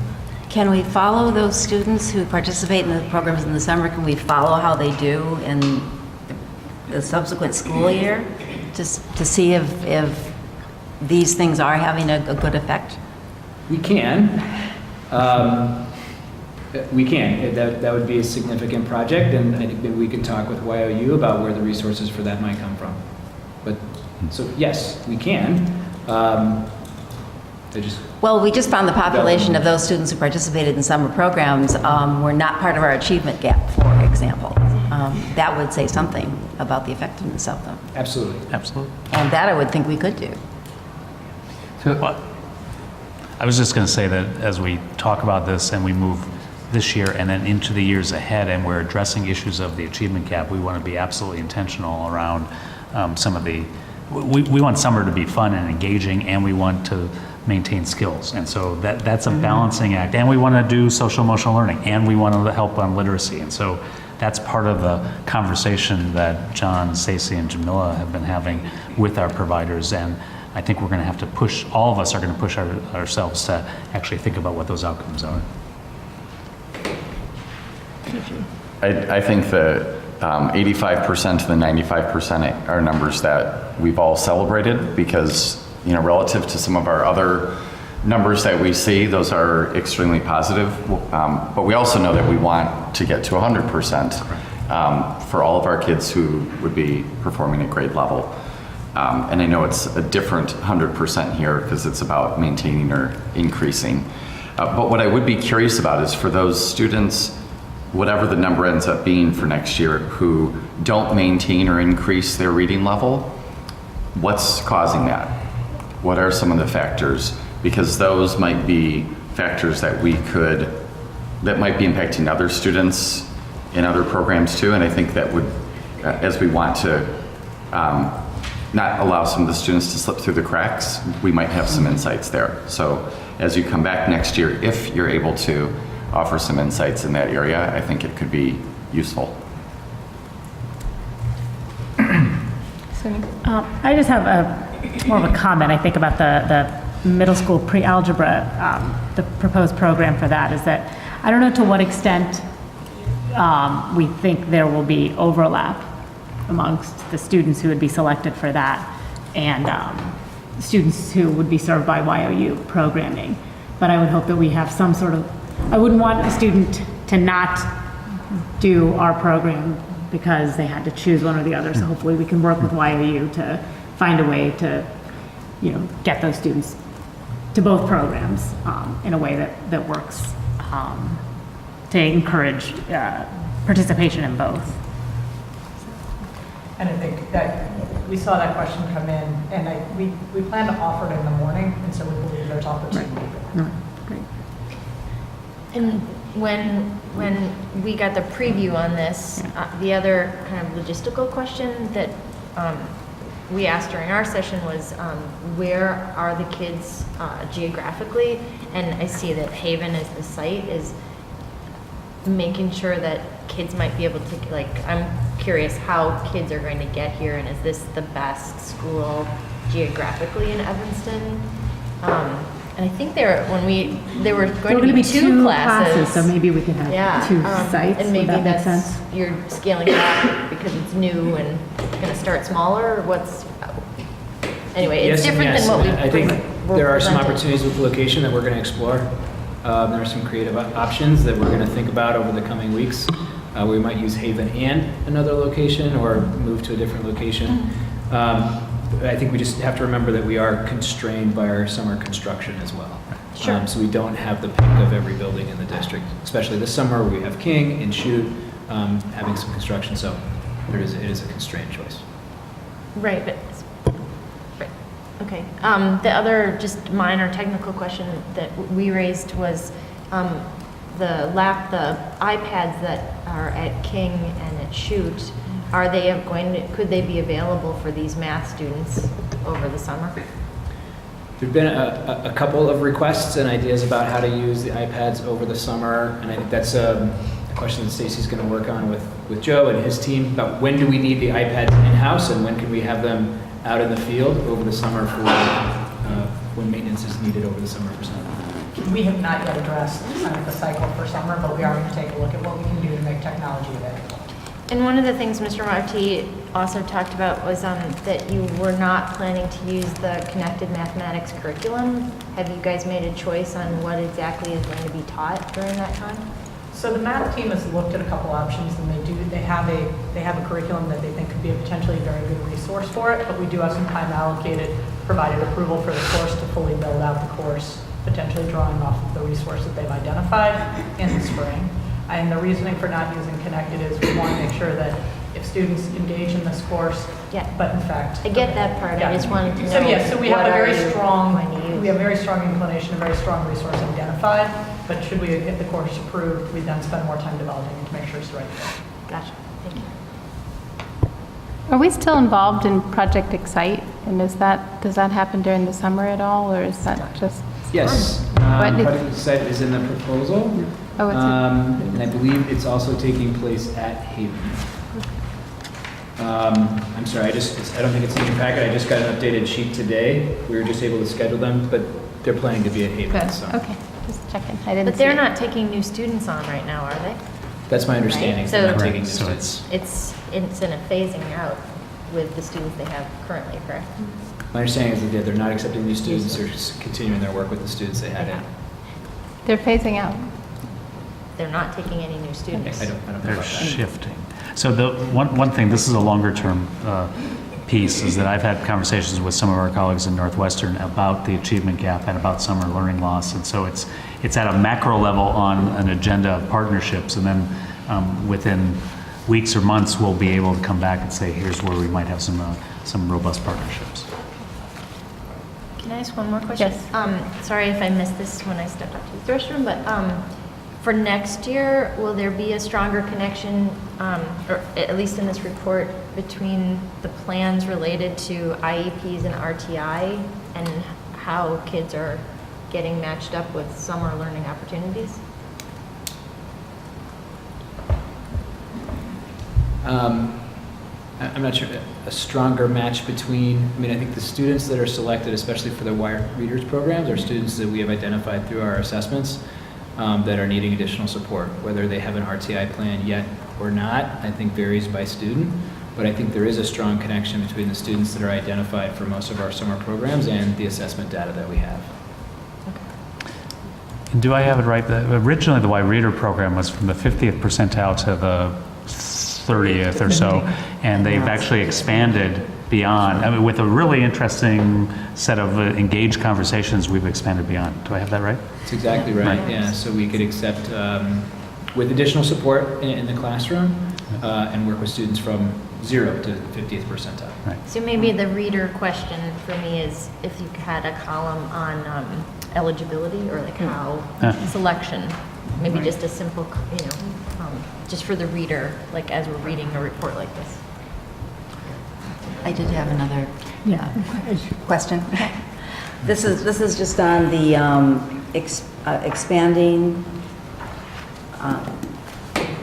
the collaboration with the City of Evanston at the Fleetwood Jourdain Center. So what is the nature of that expansion? So in our work last year, basically we provided in-kind support and did training and provided materials for their staff to do some activities and some with students. So 2 members of our staff, Ms. Shirley Burkell and Dr. Pitts, met with their staff, led a training, provided materials, and they ran the program. In reflection, we feel like the requisite training and to really maximize the program that we were providing them with some brain-based games really required a teacher's level of preparation and ability to modify and adapt in the moment. And so we're actually this year providing a teacher to carry out those same activities and games rather than simply the training for their staff. Okay, so the $25,000 that we're spending is going to be for the payment of that staff person? No, that number is too high. The 25,000 is for, the 24,000 is for additional innovative summer programming that might include, we mentioned Family Focus, some of the YMCA sending students to Camp Echo is where we're currently identifying that $25,000 to go for the innovation. Oh, it would probably be a little bit helpful or a little more helpful than if it was more specific, rather than just additional innovative summer, whatever. Okay. Yeah, no, so I agree. You should probably have a line item for the YMCA scholarships, whatever that cost is. It's whatever, 30 students, 90%, whatever the district is picking up, however much the person at Fleetwood costs, and then however much you're allowing for innovative programs. And then my question around that would be, is that set aside specifically for family focus? Or if another organization comes up with an innovative proposal, would that tap into those funds, whatever the amount is? It was not set aside specifically for family focus, but Ms. Allen has approached us and asked us to work with her to set up a program. I think what we've considered is working towards next year, having a more formal process for using a type of RFP process or putting money out in this proposal and having it approved, and then allowing partners within the district and outside the district to apply for programs that would be developed after publication and budget approval during this time of year. Would we think about doing that process for all the programs or just programs that happen after publication and budget approval? So like every summer program would have to, so we have a whatever, $100,000 budget for summer programs. Everyone has to put in their proposal and then we select them that way? Or would it just be? I think we can think about that and think more about it. I'm not sure. I would just wonder about asking our current partners, our long-term partners, YOU, YMCA, whether they needed to put forward a more formal proposal, Foundation 65, and well, they actually don't get funded through the district, so that wouldn't impact this, but, or whether it would just be that portion of innovative funding. How are you going to evaluate the innovative, like if just program A, someone decides to come up with a program, they just hear us say this and they say, hey, you know what, we can run a summer program. How will you evaluate which one is innovative? I think we're going to ask some of the same questions that you all are asking us tonight. What is your focus? What types of outcomes can we expect to see? And I think that would be in a partnership and conversation with that partner. Have a chance to set those metrics together.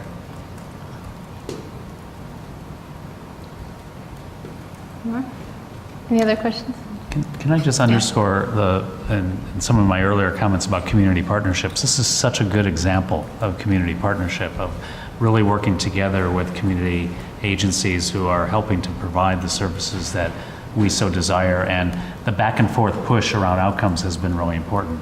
Omar, I hear your point, and I think in some ways what we were trying to do with that innovative line was to have some flexibility for the next big idea. And the question that I hear, and which we can talk about, is how do we set that up as a process and a fair process so people know that the resources are available and that they can actually come to us, and indeed, as John answered the question, that we have criteria that we're looking for. So we were attempting to at least have some flexibility that we're operating on for this coming summer, but I think your suggestion is a very good one on setting that up as if it hasn't been an open process, to make it an open process for those who might have some good ideas. That's to protect you. I mean, because if you don't have some type of criteria in place, tomorrow someone's going to say, you know, this has been an unfair process. You guys are da-da-da. So I think you just need to have something on paper to really make sure that the process is fair and open, and anyone who is certified and legal and everything else can participate. Any other questions? Okay, great. Thanks very much. So I think we take a vote now. Roll call, please. Ms. Cartha? Yes. Mr. Rykhus? Yes. Ms. Garrison? Yes. Mr. Brown? Yes. Ms. Phillips? Yes. Ms. Chow? Yes. Ms. Quattrocki? Yes, the motion passes 7-0. Our first discussion item is the Achievement and Accountability Report. And as Peter starts, I'll just kick this off with this is our annual deep dive into achievement and accountability. And again, as we've said earlier, it's a sobering report. The performance levels will be very transparent. We'll engage on all the questions that you have. That said, there is a flattening of some of the scores and a slight uptick, especially around expected gains. And I think that's something that we're looking at and that we're hoping to leverage as we move forward to really make a difference in the lives of kids. So with that, I'm going to turn it over to Peter, who will go deeper into the report. All right. I will try to keep my remarks short tonight so that I have plenty of time to take questions that you might have. So I want to begin by just showing you this slide, which gives you the contents of the report.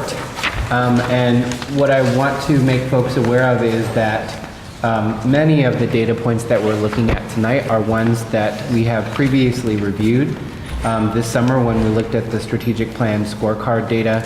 And many of them we looked at again in the joint achievement report that we authored with ETHS, as well as in the review of park data that we did last month. So many of the data points that we'll talk about tonight are familiar, but I do want to just give 4 headlines of what I think the takeaways from this report are, and some of these may be familiar from our previous discussions. So as Paul mentioned, we have seen a decreasing trend in student achievement over the last 4 years, but that flattened out between 2014 and 2015.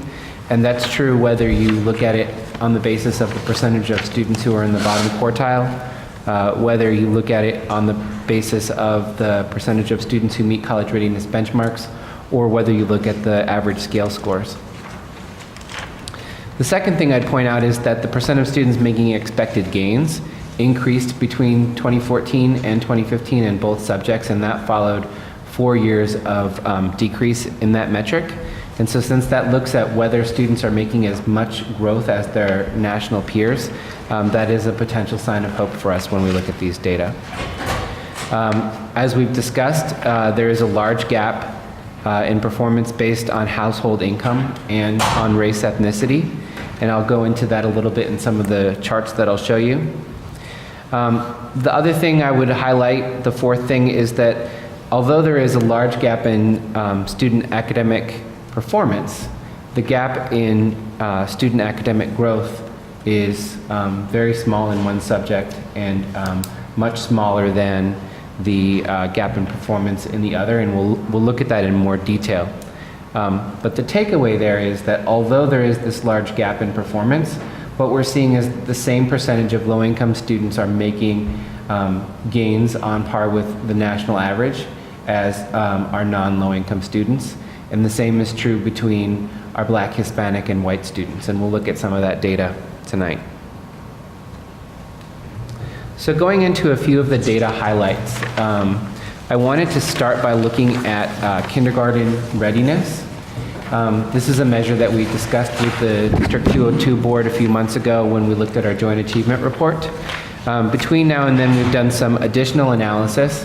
And so in the Achievement and Accountability report, you can see 2 things that were not in the previous report. First is a trend line, where we look at data over the past 4 years.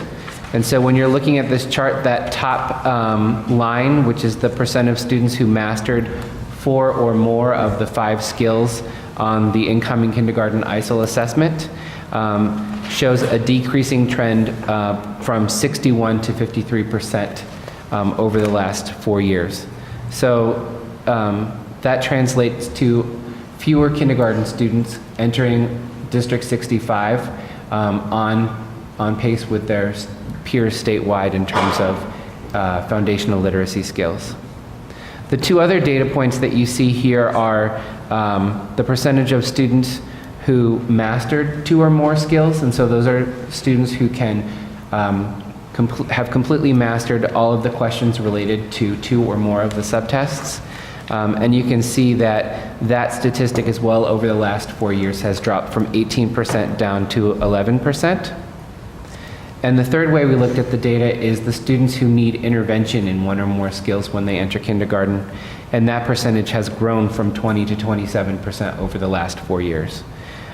So we have a little bit better picture than we had before about how students are entering District 65, and it is very concerning that when we look at the incoming scores in this way, that we see students entering kindergarten not as ready as they had been 4 cohorts before. The only other thing I would point out here is, again, we are looking at incoming literacy skills. There are a lot of skills involved in being ready for kindergarten. Social emotional skills, self-control, ability to cooperate. And so those are things that we don't currently have a measure for. And nonetheless, I think it's important to look at these literacy scores. The next thing I want to do is to dive into our achievement gaps in a little bit more detail.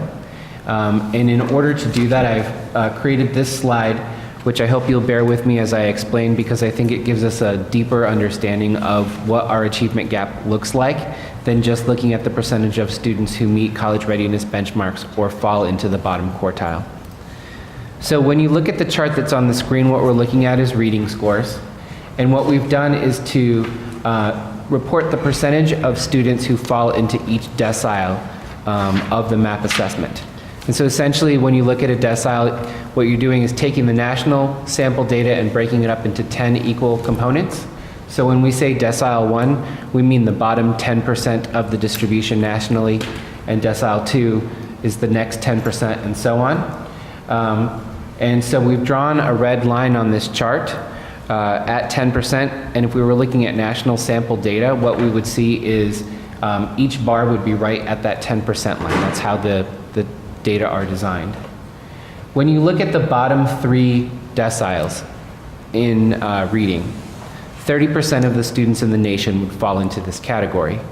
And when we look at District 65 data, we see that 38% of our students who receive a free or reduced price lunch fall into those bottom 3 categories. So 8% more of our free reduced price lunch students fall into this category than we would expect based on the way that the national sample falls out. And in comparison, 7% of those who pay full price for lunch fall into this category. So the way to think about that is that we have an overrepresentation of students who receive a free reduced price lunch in those bottom 3 quartiles to the effect of about 8 percentage points. But we have an underrepresentation of our full pay students. So 23% is the difference between the percent we would predict would be there if they looked like the national sample and the percent that actually fall into those bottom 3 deciles. Looking at the right hand of the chart, you can see the top 3 deciles. So the top 30% of students in the nation would fall into these 3 categories. And in comparison, 20% of our students who qualify for free or reduced price lunch fall into that category, and 70% of those who pay full price for lunch fall into that category. So what we're seeing is that our students who are living in low-income households fall short of the national averages, while our students who live in households where they pay full price for lunch are far outperforming their national peers. And so it's an effect of both our free reduced price lunch students underperforming the national averages and our students who pay full price for lunch far outperforming those national averages that add up to the achievement gap that we see. On this slide, you can see the same information, and I apologize, I mislabeled the first chart. We were looking first at math, and then this is reading. I'm sorry, it is not mislabeled.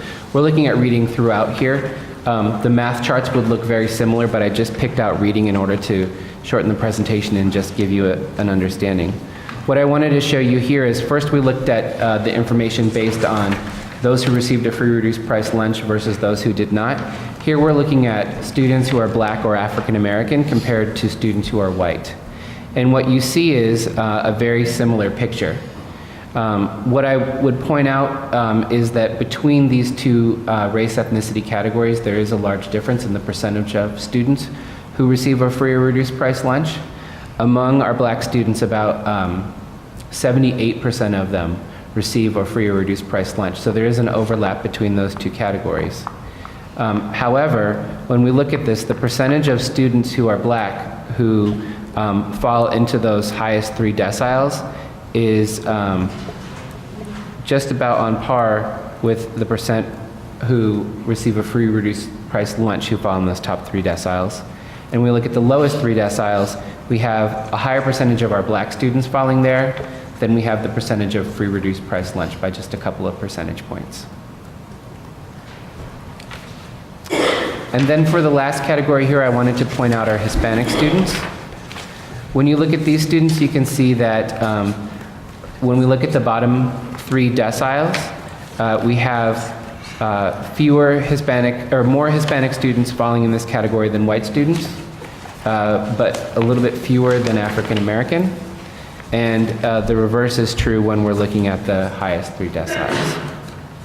So this goes into a lot more detail than what we would see if we just looked at the percent meeting the college readiness benchmarks. Both of these two statistics tell us the same story about a large gap, but the point in showing you this additional detail is to give you a sense of the whole distribution and not just looking at one side of a line or another. And I'm glad to answer questions to clarify what we just looked at. Questions about these charts? Jennifer? So this is less of a trend question and more of like maybe a question for next year and including new data. So the 54% of kids who are coming into the system in kindergarten not meeting 4 out of 5 of the ISILs.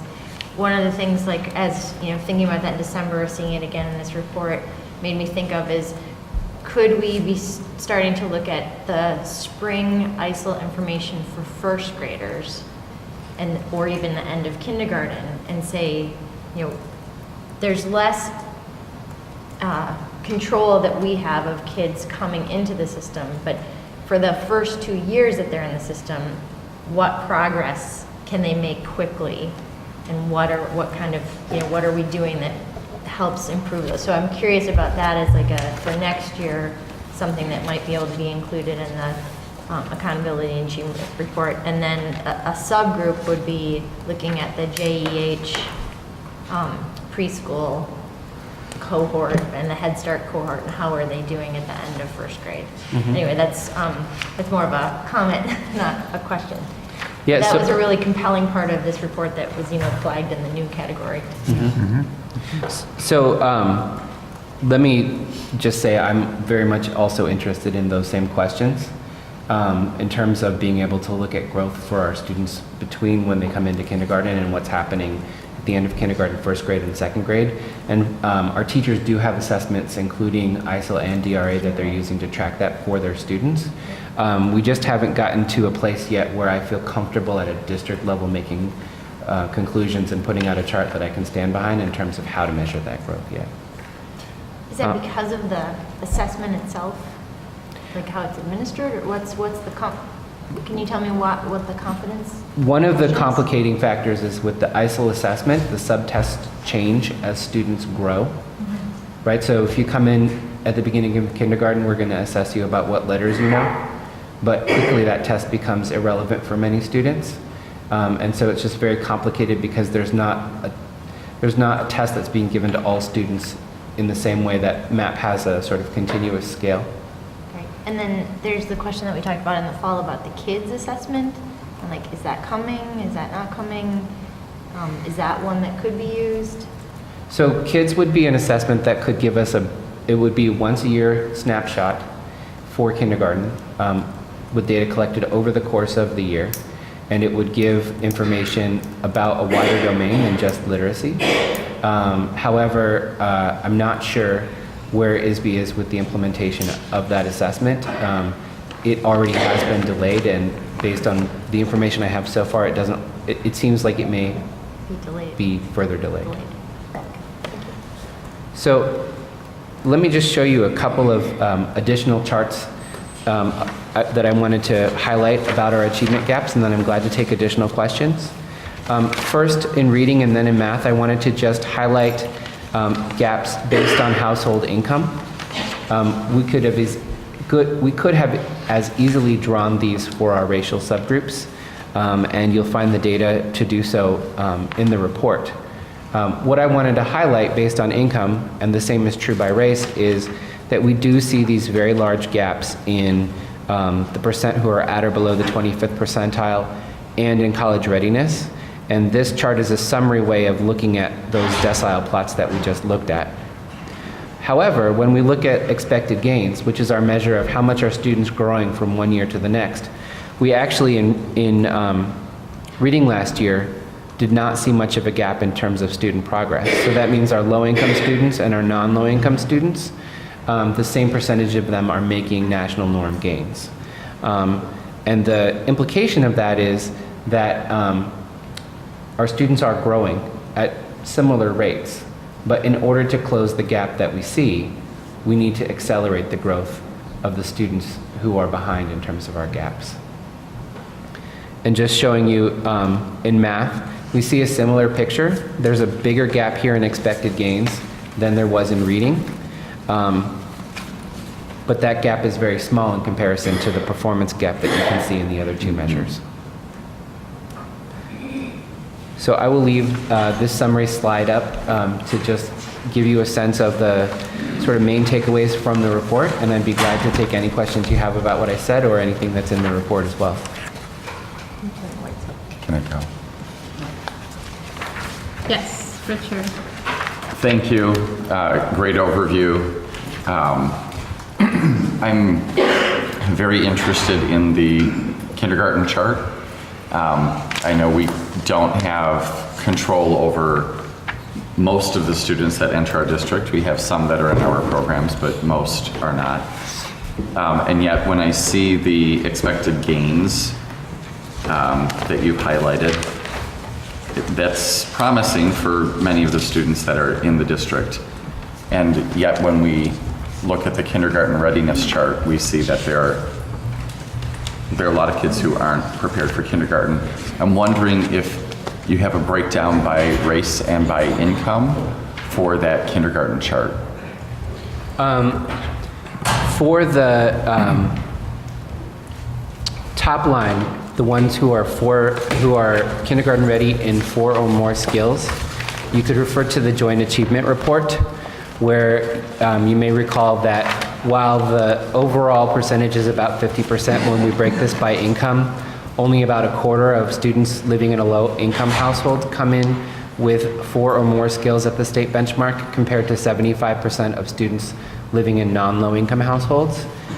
In terms of race, I have not had a chance to break this data down yet, but in your packet tonight is a preliminary version of the Black Student Achievement Report, and one of the things we intend to do between now and April is to cut that data, these data that you see here by race, so that we could look at that as well. And the theory I'm looking to test, because I think the early childhood education numbers that we've seen historically, we know that for students attending half-day and full-day early childhood programs, they have tended to do better. And that we also know the participation by Black and Latino students in those programs has been at a lower rate than white students. And so I'm beating an old drum here, which is, if that bears out in some of the data in terms of the readiness for kindergarten, if we're seeing a difference by race, then I think it gives us even more reason to pursue how do we create opportunities for robust early childhood educational experiences for all of our students, and in particular, those that fall into those gaps. And it's just one more thing for Sheila and others, Cradle to Career, I think I saw you out there, to really be focusing on that chart. Of all the charts, this one really jumped out at me. So I'll be curious to see what you come back with in April. I think, Richard, to that, like, also knowing by type of pre-K experience, because that's what you're saying, even, and I don't know how the numbers break down, but us understanding performance of kindergarten readiness based on the type of pre-K experience, in addition to by race and income, is there a vast difference? And we're going to be continuing to revise that data, I know, going forward, so that we have better data. But it's, at its face, it's kind of baffling that we have an increasing number of children that are having some sort of pre-K experience, because that number has been rising, and yet the competence, or the preparedness rather, is going down by 10 points. So We haven't been very effective in gauging what types have gone up, though. We don't have a very clear picture of that, which we're trying to get with the new form, but that's been the stumbling block. I thought one other thing, and I know the data collection and the accuracy of that has been one challenge historically.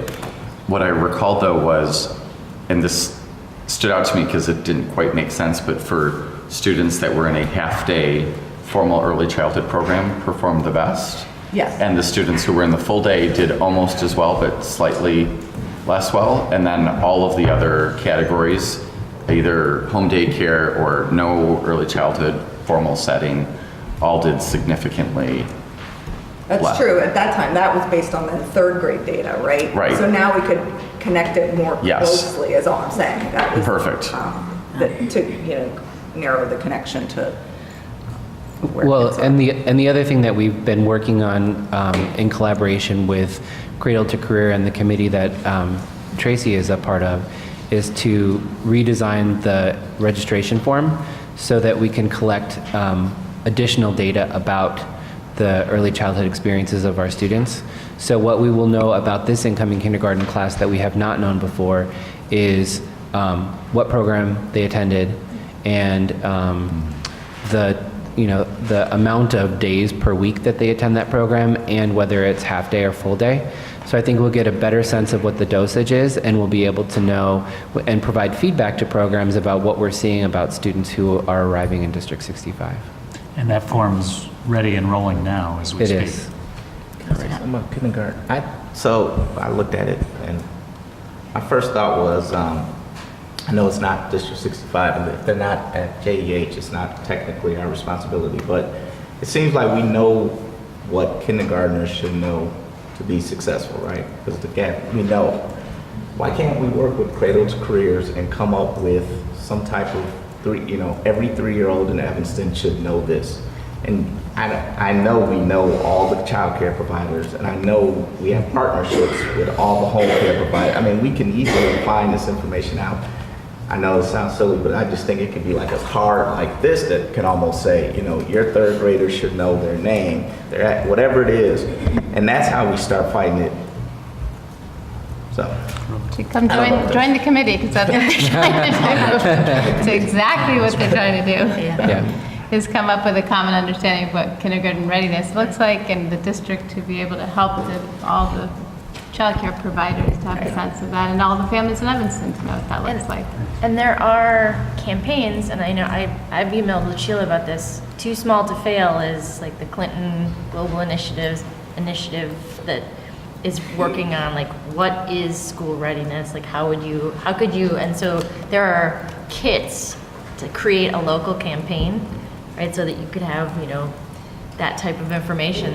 Sheila needs to be on Yeah. it, sounds like that. I mean, it sounds like Sheila, get on it, Sheila. There's we just need to start. It's all of us, right? There's also, Like Cradle to Career. and Jennifer shared this with me and us, there's a grade level campaign to be reading at grade level by third grade. And so if we take that as the clarion call that we have to be at, then what do? Let's backward map. Let's backward map for those of us who are working in the district in K1, 2, and 3, but then let's go backward even from there into the early childhood community. And so that's part of where we're working as well.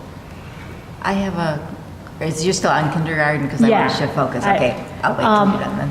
I guess I just want to really highlight, though, what you mentioned previously, that, this is a literacy preparedness survey, and there are a lot of factors that go into kindergarten readiness that can't be tested. And I guess I would caution, well, I think this is important, and obviously, there's a lot of work that we're doing with Cradle to Career of that 0 to 3 age group in terms of just increasing, the amount of words that babies hear that will affect some of these literacy skills. But I guess it gives me a little bit of pause to, do too much backward mapping, especially when we know with kids 3 to 5, there's such a, development of these skills. It just varies greatly. And so to have too much more anxiety about, well, the 3-year-old needs to be doing this, when, the 3-year-old might not do it, but maybe by the time they're 5, they'll do it. And, That's the whole game, though, because if you don't do it then, I think Paul said it one time, someone was on him, he said, I'm worried about the person that doesn't make it at 3rd grade, who's not going to make it at 5th grade, who's not going to make it at 8th grade, then we're going to send them to the high school. So if you don't get them early. I agree, but I would argue that some of this work that we're trying to do with the 0 to 3 age group is more important to that respect in terms of just, talking to babies. And it's not necessarily about by age 3, are they, if we're pushing that now, I don't know. I think that it might be, I wish there were a way that we could somehow measure, not test for it obviously, but somehow measure some of these other softer kindergarten preparedness skills that where even if a kid isn't coming in, knowing all of his or her letters, if they have the social and emotional preparedness, that they can at least absorb it and learn, that there was some way to talk about. And that's frankly something that I've said before about the achievement report. Obviously, these are very sobering results, and we need to do better, and there has to be a focus on this. But on the other hand, there is this idea that we're looking at MAP tests, which is a standardized test, which, there are flaws in standardized testing. And is there any way that we can broaden our definition and how we look at achievement as, that isn't just these point-in-time standardized tests? I mean, it's challenging. I don't know exactly how we would do it. I feel like in middle school, at least, can't we at least have some look at grades and some teacher input of how are these students doing? Does it track exactly, the data that we're seeing? My guess is that there will be a lot of overlap, but it would just be nice to have a broader picture of what achievement looks like, because I don't think that, a score on a standardized test is necessarily the only or most accurate predictor of achievement. We're getting back to the kindergarten. The piece that this committee is also working on is it's a form that preschool teachers and early childhood teachers are filling out that have much broader categories than just literacy skills, and it's all about great. play and attention and fine motor skills. So I think they're trying to address that. Kindergarten readiness, I don't think they're saying it's just literacy. I think it's a whole variety. But right of now, skills. the numbers that we're looking at are That's all we're looking at, but I don't think in this committee's attempt to come up with a definition, it's not just literacy. But I think too, even as we had looked out in the future years, we had never defined kindergarten readiness as only literacy as well. It's what Peter said. We just need to figure out how do we look at those other measures and I agree. I think even to the point of looking at mastery of a kindergartner, there are some kids that will come in and they aren't going to be obvious. What is our expectation? I don't think our expectation should be that 100% of kids have mastery when they come into kindergarten. But this data gives us a way to see where is everyone, and then how much do you need to move in that first year and a half? That's kind of the chilling thing.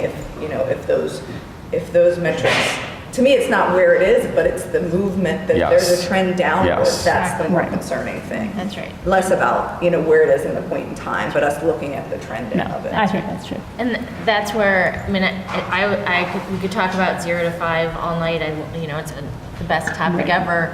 But there's the K1 that I think that's like, if we want to swim in our own lane, right? That figuring out what could be happening even better than it's happening now in K1, I think is that is the big question. And are there, there's 800 roughly kindergartners every year.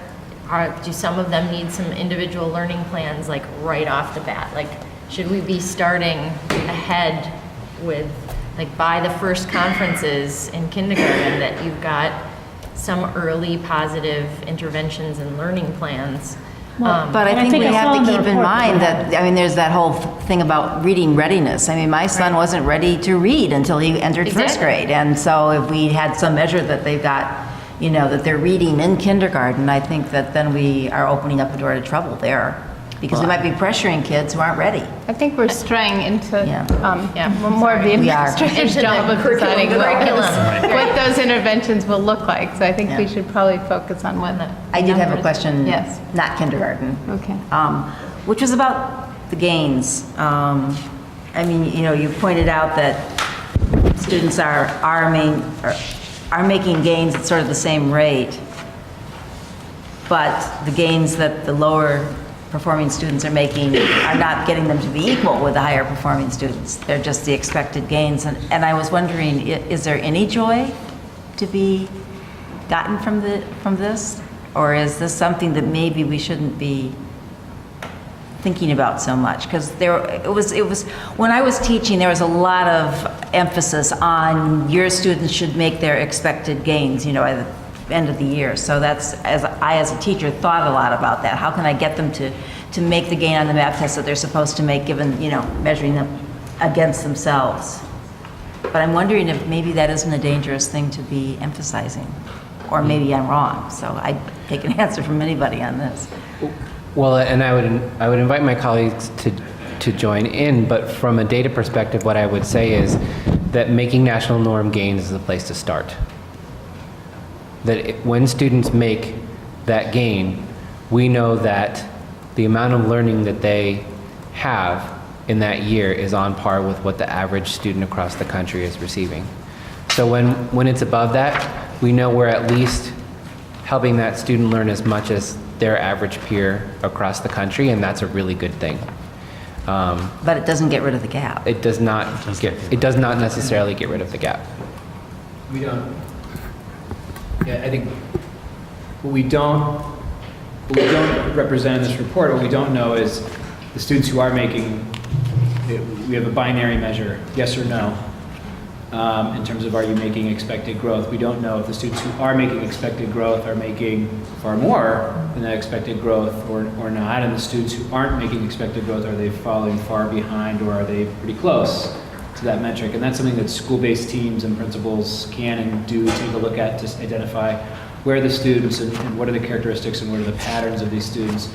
And that's really in-depth, detailed school-based work that our teams are doing, and we're working to provide, you know, better and better tools and supports to help teachers and principals do that work. So I think growth versus achievement is a really complicated question, and I've tossed this back and forth a lot. And well, I believe that I agree with Peter. Growth is an important place to start. If we're not seeing growth, we've got a very different problem set. But as colleagues of mine have said, you know, growth doesn't get you into college. Right. Achievement scores get you into college. So I think it's a both and, but growth is a very important place to start. It's necessary, but it's not sufficient. Yeah. And at least from the way we were analyzing data from before, those gains were actually, the gains were not increasing. They are flattening out and slightly increasing, but they're not going to eliminate the achievement gap at the pace by which they're increasing right now.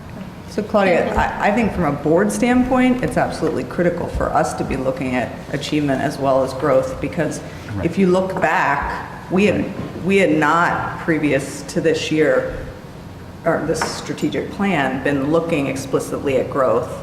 And now as we do, we saw that there had been significant drops in growth. And those, in some ways, are leading indicators to achievement, right? Yes. The only way we're going to get to higher achievement for students is if we first improve our growth and then keep going. It's, I think, well, maybe at the board level you weren't looking at growth, but I can tell you at the building level we were, because that was one of the things you lived or died by, is how much did your students grow? Did they make their expected growth? So maybe it wasn't filtering up to this level in aggregate, but certainly it was something that buildings are looking at. I know it is I think it is for us though too. It's very important because the two work together. They will work together. We just have to figure out how we can further accelerate growth, right? And to that point, are there insights that you can give us on, so table 12, on page 16, it's the percent who made expected gains on MAP who were at or above college readiness benchmarks. As to what's happening there and why? Yeah, I mean, I think one of the high level, I guess at the highest level, when we look at both students who start below college readiness benchmarks, what gains are they making, and students who start above, we see parallel trends in terms of having had a decrease, and then in the most recent year, in both groups, we saw an increase, which is a really positive sign. I think one of the things to keep in mind as well is the way that the measures are designed. And that is that if we were not taking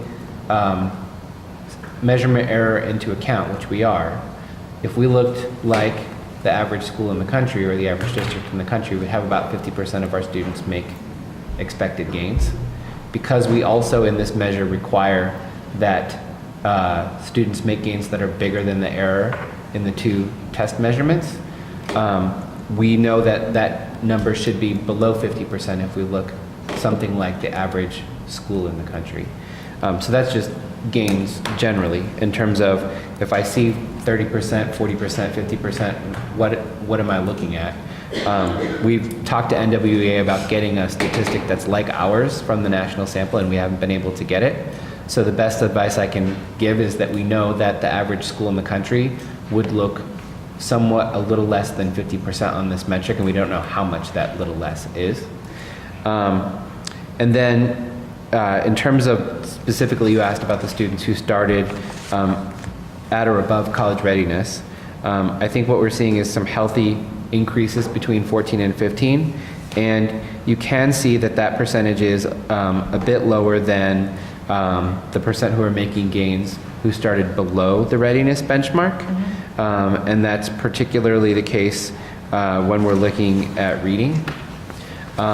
I think part of what's behind that is if we look at this decile chart that I showed you before, 37% of our, or 34% of our non-low income kids are up in that 10th decile. And if you were to look at this decile chart for just all students, that would still be a very large percentage. So as a district, we have many, many more students in those top couple of deciles than other school districts across the country. And when you're in those top deciles, the amount of growth compared to the measurement error tends to be a lot smaller. And so based on the definition of our metric, it's a lot harder to make your gains. In those top deciles, we would have more students who made expected gains, but the amount of gain they made is within the measurement error. So I think that partly explains why we're seeing that lower percentage making expected gains among those higher performing students. Well, I think another factor is that when you get into the higher level students, they're being asked questions that are not part of our curriculum. I mean, they're being quizzed on things that you're not teaching. They haven't been taught. No. Right. In other words, as the student is taking the test and it's adjusting for their level of, of ability, you might be asked a question that's included in the 8th grade curriculum when you're a 5th grade student if you have more advanced skills. So, or if you're an 8th grade student, it might be a junior or a college level question. Sure. But that's how everyone takes the test, though, so that wouldn't make it us any different than the national norm. Oh, no, I'm not saying that. Right. Could I shift for a second? So I wanted just to shift, staying on the achievement gap, but we've been talking a fair amount about the impact of poverty, the impact of income. But even as your report shows, as you tease out or try to tease out the impact of wealth, on page 22, while from an income standpoint, you have basically a 50-point gap in terms of college career readiness.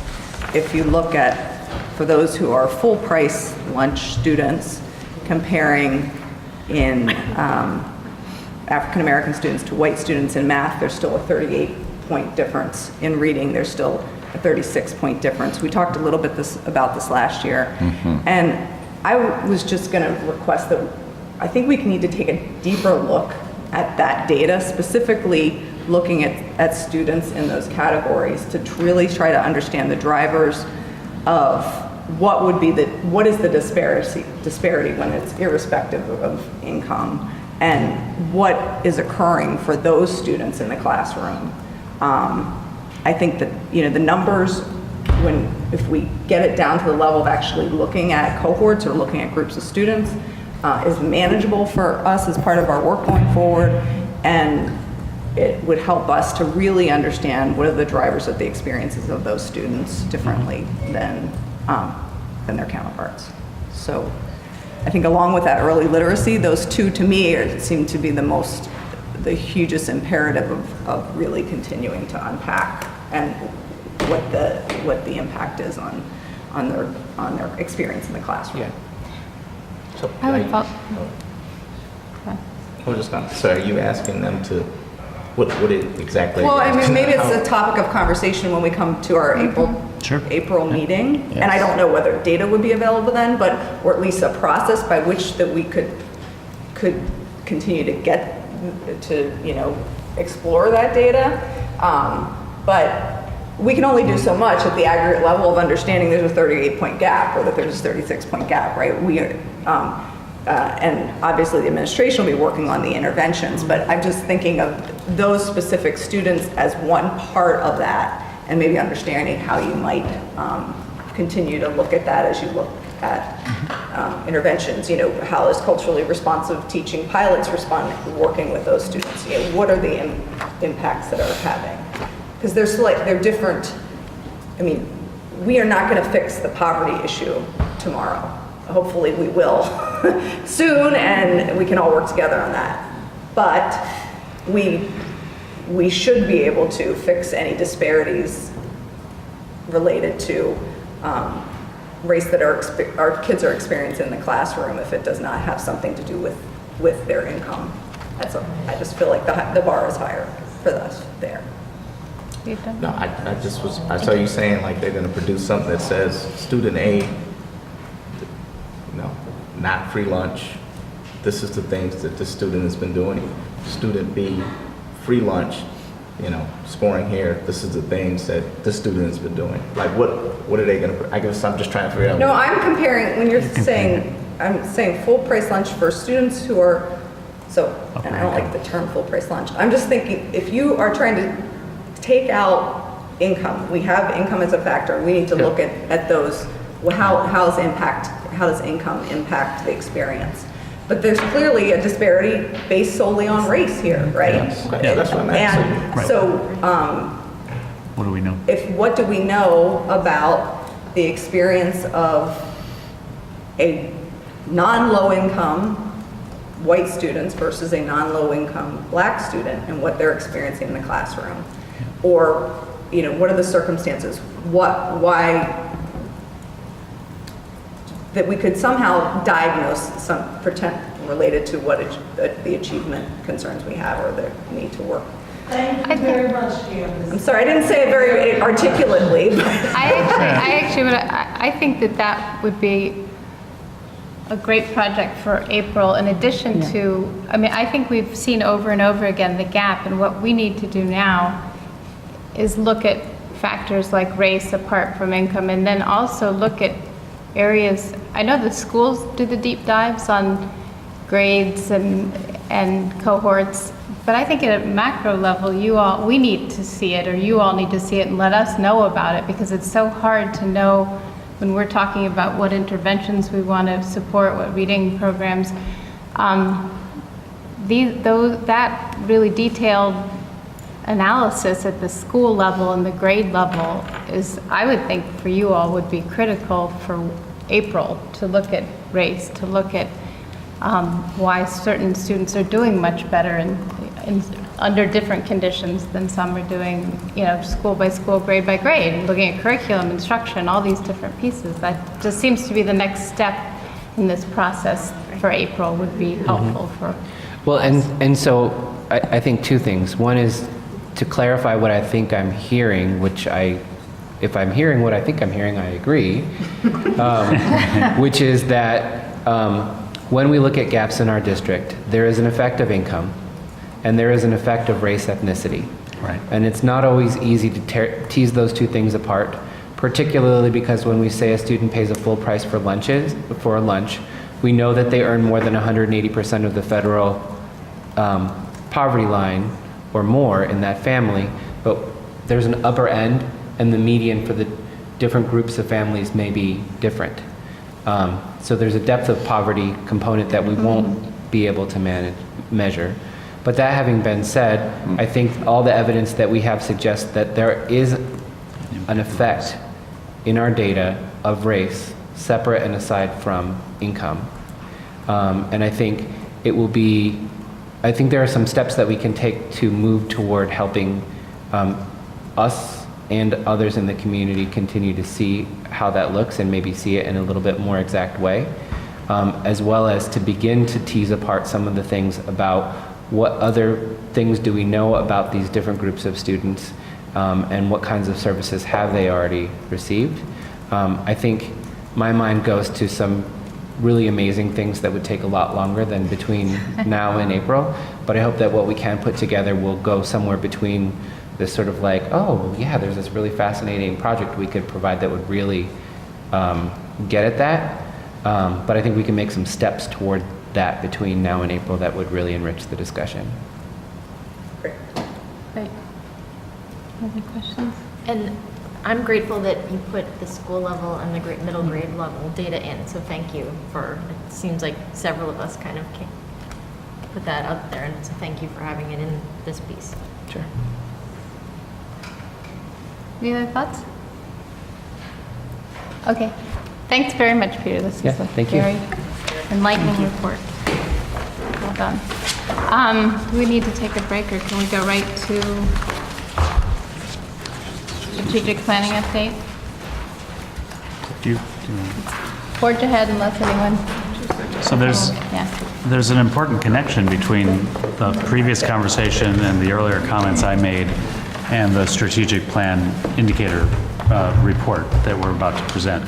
And as I think about my earlier comments tonight on interventions and on working with the community and really driving the work that we want to do to address achievement gaps, the achievement of our African American students and our other students, we look to the strategic plan and to the specific work that we're doing that's driven by the strategic plan on interventions, on school climate, and on partnerships in and around the district. And so I want to start this conversation by taking a look, and I believe we're going to look at the overall brochure first, and then we'll look at the indicators.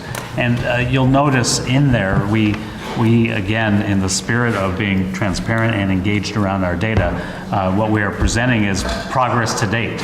And progress to date will have, and Maria will explain this, some categories of our milestones that are at the classification of yellow, green, yellow, orange, and red. And the yellow means that we're making progress. It means that we may have had a milestone or two that we didn't reach by December 31st for reasons that I pay attention to in terms of managing this work and overall the work that we're attempting in the strategic plan. But what it does is it drives all the work that we're doing. And so with that, I'm going to turn to Maria to do an overview of the progress report, and then we'll get into the other data. Great, thank you. So today we're going to look at two documents. The first one, I think it's listed second, is our second quarterly progress report. And this is a document that we use to summarize the progress on the strategies laid out in the strategic plan across each of the 5 areas: teaching and learning, thriving workforce, safe and supportive climate, family and community engagement, and financial sustainability. So as Paul mentioned, what you see inside the report is a key that we use to color code our progress in each area. And I think it's really important to be clear on these. The green color means that all the milestones we set up were met by the end of quarter 2, which would have been December 31st. Yellow means that one or more milestones went past December 31st, but the overall strategy is on track to complete year 1 as planned. Orange would be one or more strategies are in danger of not being completed as planned, and red would mean we know that one or more strategies will not be completed as planned and we need to have a course correcting conversation. So I went through that carefully because we just want to acknowledge that what this means is we've set green as a pretty high bar.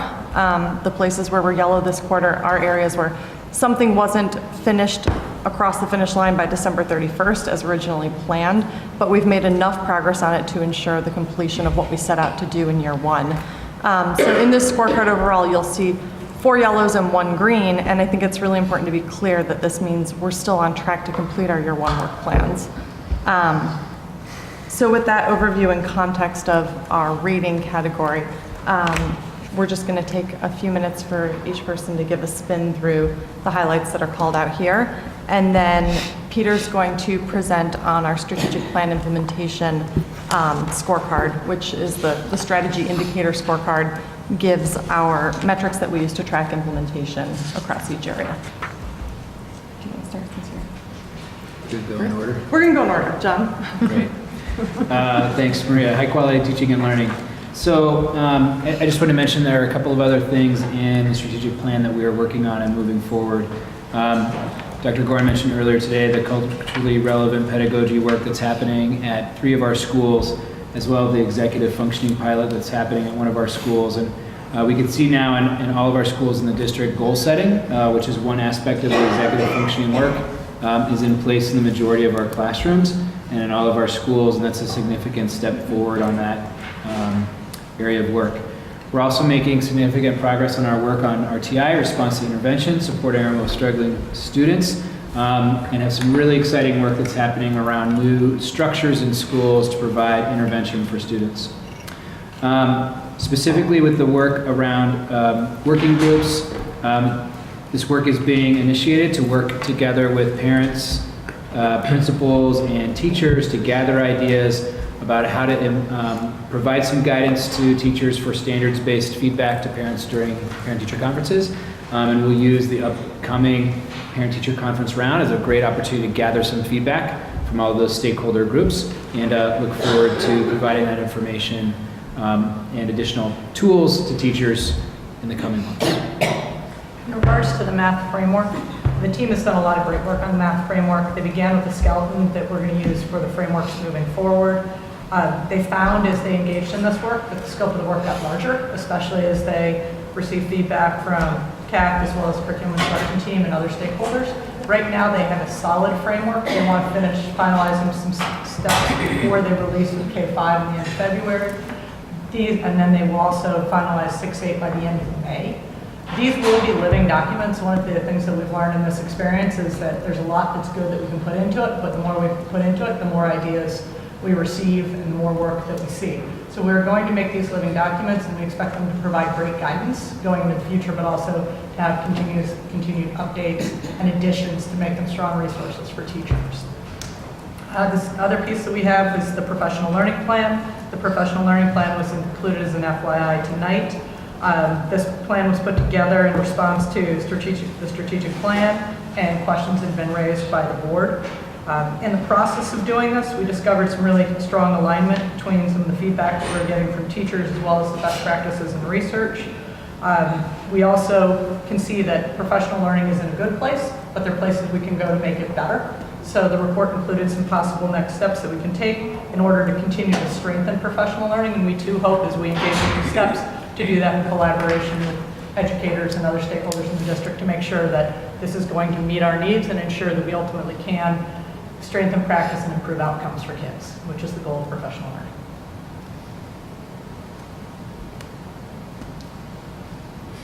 Okay.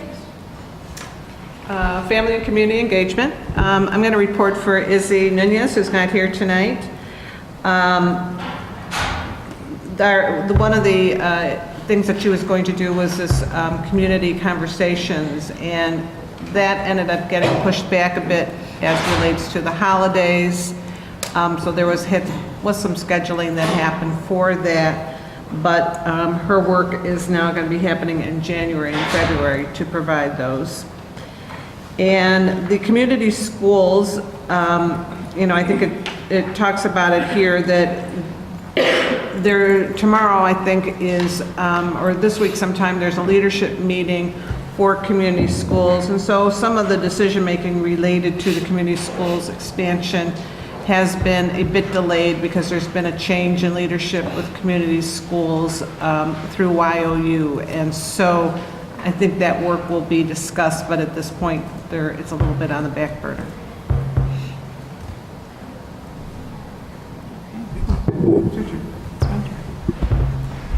So with regards to the thriving workforce, I think there's been some great gains. I think it's important to know that a lot of this is always going to be ongoing to some extent as we're looking at needs of the district and staff as they new vacancies come to be. One of the areas that negotiations is going to play a large role in some of the constraints we have with regards to timing. So when you look and you see that we are really trying to accelerate our hiring timeline, we've been able to make some progress in that area. But there are still some constraints that we are working through, but there's been good progress with that. In terms of training and hiring practices, for our hiring managers, that is going to be underway for the third and fourth quarter. We're going to kind of focus on some consistency in our practices, as well as developing common attributes, because one shift for us is that we've often hired for a specific building, specific location, but we recognize that many of our teachers travel across buildings and many of our staff move. And so we really want to be on the same page as hiring managers to say what do we value in our candidates and bring everyone onto the same page. So that's some of the exciting work that we're doing. And as Paul mentioned earlier in his opening, we have really started to reach out to some universities and organizations in order to develop those relationships that we think will be really key in helping to identify candidates early on, especially candidates of color, as we try to diversify our staff moving forward.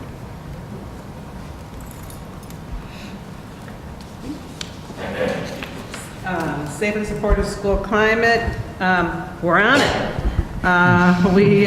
The whole child council is continuing to meet, to work with us on the trainings, and been working with them on our data tools so that we can collect data regarding the work of the school climate teams.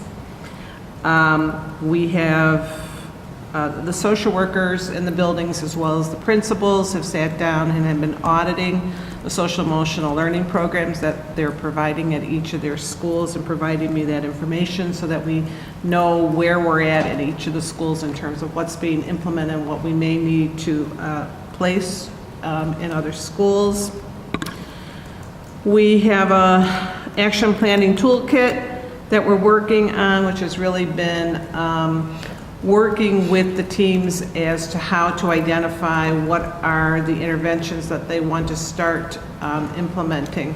So that's been a process, and we've used some data for them to be able to figure out what are the areas that are most important to be working on right now in terms of the school climate work. And restorative justice is moving forward, and we have sharing circles have been developed in 4 schools this year, 4 additional schools to the 5 that we worked on last year. And I think we have peace circles are being developed in 5 schools this year. All right. Well, last but not least, financial sustainability, which really is the foundation needed to support all the programs and services we've heard about this evening. We have made some progress this quarter in presenting information related to the district's expenses and revenues. We have shown how we compare in those costs among similar districts, and also had a presentation of the structural deficit. We did share information on potential referenda, timelines, election dates, cost estimates, and we also did some initial looks into potential efficiencies in our transportation services, and this is the area where we are yellow on. We are going to be delaying the parent engagement until we have had a chance to find the results of a study that Northwestern University has generously agreed to partner with us on conducting, and so we anticipate communicating to parents once that work has been completed. Great. So let me just jump in here with a little more data, and then we can take any questions you might have. You have in your packet the strategy indicator or leading indicator scorecard for the strategic plan. And as you may recall from last March when we approved the strategic plan, these indicators were selected in addition to the outcome indicators to help us keep track of how things were going with the implementation of all of these strategies. And so the scorecard is organized according to the 5 strategic areas in the plan. And there are a number of different measures that you'll see that relate to the implementation of the strategies. I want to start by just giving you a few important things to consider as you're looking at the data, and then I'll walk through each of the 5 sections and just give you a couple of highlights around the data and how to interpret it, and then we can take your questions. So in terms of important considerations, I would just point out and highlight that the purpose of this data is to provide feedback for continuous improvement. What you've got in front of you is baseline data.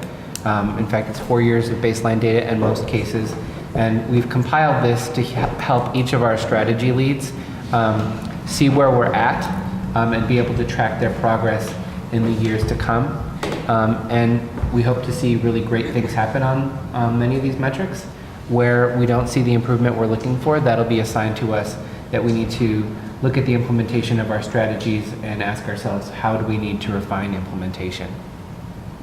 The other thing that I would point out is that there are a limited number of metrics on these scorecards, and that is by design.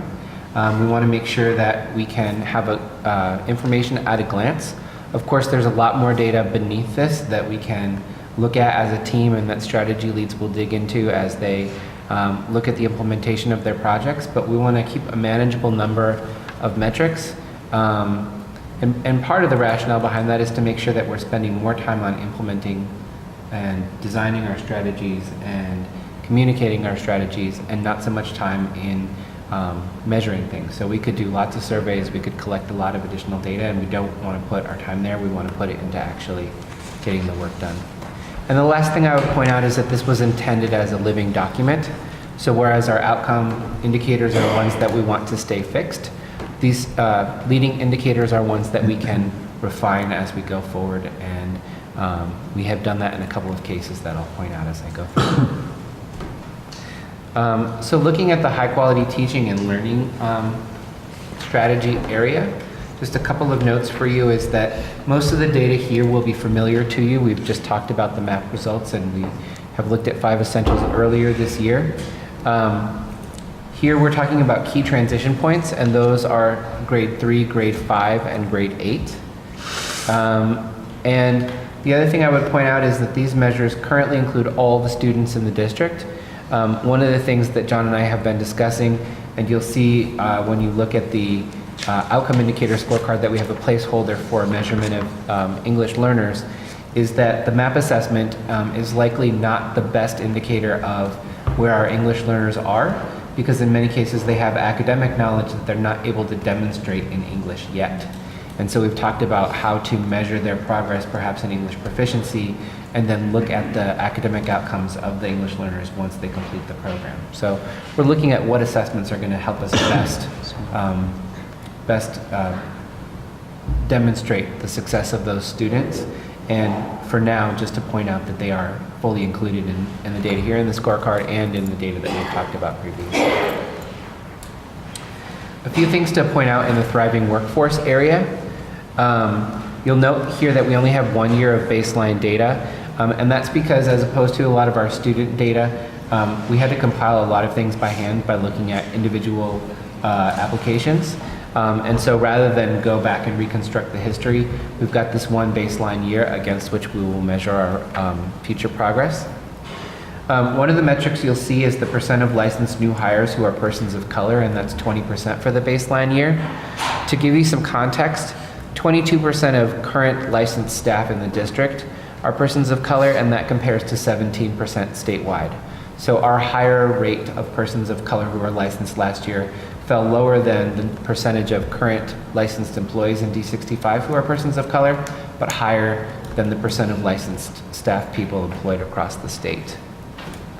I'd point out that we have a partnerships metric, which is the percentage of new recruits who are coming through partnerships, and that's 0% because Beatrice and her team are just beginning that work this year of creating the partnerships.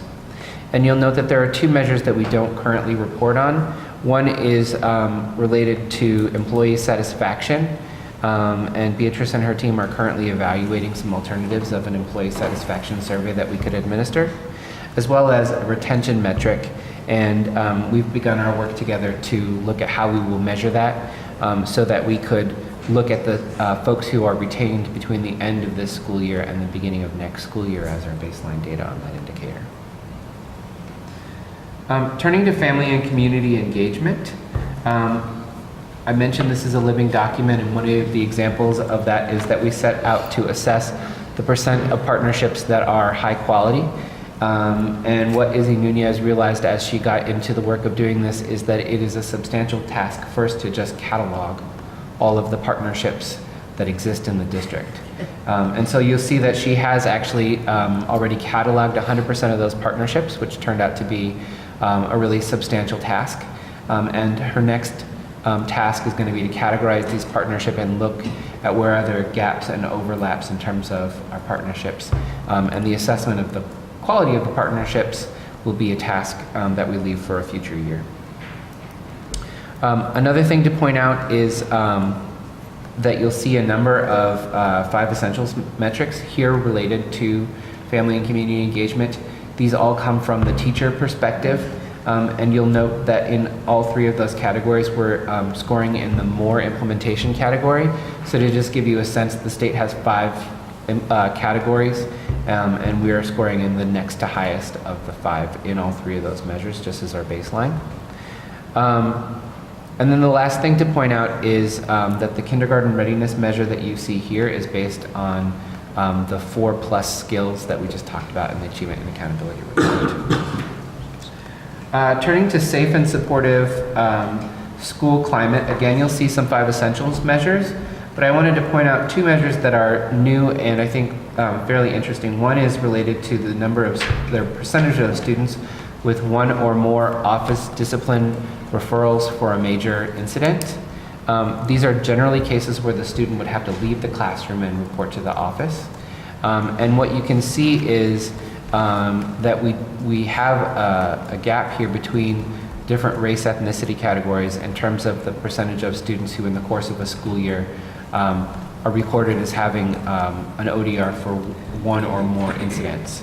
However, what we're seeing is that in all racial ethnic categories that we're looking at here, there is a decrease over the 4-year period, and that is beginning to close the gap. So for Black or African American students, we've seen a 6 percentage point decrease in the percent who had 1 or more ODRs for those reasons, compared to a 5 percentage point decrease for Hispanic students and a 2 percentage point decrease for white students. So when you look at the size of the gaps on the graph, you can see that there still is a large gap there, but that we did see a decrease in the size of that gap over the last 4 years. And then looking at out-of-school suspensions, this is a topic that is familiar to the board from the work that went on last year. But again, here what you're looking at is the out-of-school suspension days per 100 students. So for example, in the most recent year, when you see a district average that's around 5, that means that there are 5 days of out-of-school suspension for every 100 students in the district. And what I would point out here, again, is that there is a continued gap between white and Hispanic students and a larger gap between white and Black students. However, that gap has closed really substantially in the last 4 years, and in particular, last school year. The last area I'll point out is financial health. There was a change that I made to this scorecard indicator today for 2 of the metrics, the surplus and the fund balance, and that's because we realized that we had reported the data off by 1 year. So when you look at the updated version of this, which is in the board book, you'll note that what was previously reported as 12-13 actually should have been reported in school year 11-12, and we've got some updated data for you for the baseline. Two things to keep in mind here. There are two metrics that we're not reporting. Those we think we need to measure by a survey, and we're waiting for the appropriate time in all of the public engagement around our finances to administer that survey. And just a point that the capital needs backlog metric here is based on uncompleted projects from the last capital needs assessment. So with that, I will turn it over for questions you may have for any of us. And let me just underscore one thing that Peter has said over and over again, which is that this is a living document, and that part of many strategic plans and many organizations sit on a shelf. And we're committed to bringing these data forward. We're committed to showing where we are and where we're going, and we're committed to make mid-course corrections. And I just want to thank the colleagues who are doing the work, not only at this table, but throughout the district, because this reflects the commitments that we have and the alive nature of the strategic plan. Thanks, Richard. I would echo that. I think it's remarkable. And I'm curious, I've got about 5 quick comments. The first is a question. How are we planning to get this out to the community? I know it will be posted on it is the quarterly progress report. I know it'll be on the website. How else are we communicating this? So in addition to the website, we have put links in our next issue of our district newsletter that we have, an e-newsletter that signups are for, and on the website, and I believe it has gone out, the last one and the next one will as well, to our large mailing list of community partners. And so will the non-parent and teacher-based community members, so the community members who just say, hey, keep me in the loop, will they be getting the newsletter as well? Or do we have to send something separate to make sure they get this? Do you know what I'm talking about? I might not be clear. If they've opted in to receive the Around 65 newsletter, which is open to anyone who signs up on the website to receive that, they would receive, that would be the main mechanism. They specifically opt into the newsletter is what you're saying? Mhm. Okay, great. And Adila and Melissa have also just newly started board bits in November. And so that can come up. So that's another mechanism, and I think several PTAs are starting to put the board bits in their Yes. electronic newsletters. This would be covered in that as well. And it'll be in there Great. too, so it's And just another. with our local media providers, we can easily provide the link and the linkage so that if they so care to write about this, we can have people access this. I just wanted to point out a couple quick things. And Peter, thank you for walking through the scorecard in just a handful of minutes. For the pre-K experience, I was confused how we had the percent of kids, kindergarten students entering with pre-K experience at 96%. I mean, it seems to me like we're counting every type of possible experience as opposed to educational experiences. So, and I'm not sure if that's the right benchmark that we should be using there. Yeah, it's an interesting question, and one that I think we can tease apart when we get data from our new measure and we kind of see more about what programs students were enrolled in. Right now, we ask a simple question when students enroll, which is what type of pre-K experience did you have? Right. And folks select from a list, and as long as you don't pick none, you will end up on this list. I will look forward to refining that because I think we need to. The percent of new licensed hires who are persons of color, I think it's great, 20%, and seeing that we're ahead of the state in that regard. I would encourage us to look at a different benchmark, and that might be the composition of our student population, which I think if you take all of the non-white categories, it's more than 50% of our students. So just want to put that out there for context as well as we're looking at that number. The scorecard that is in the newsletter, I know it's just, or not the newsletter, the update, this great document that was produced, doesn't include the data on suspensions. And I know it says you can go for a full scorecard to this website. I really feel like that's critical for us to include if we can. And maybe it's not in this version, but I think going forward, because it's a leading indicator, and it's, there's a lot of areas of concern in there, but it's one area to celebrate. And so I'd encourage us to make sure that we're giving that visibility. Do you understand what I'm saying? And I know you couldn't include every single point on there.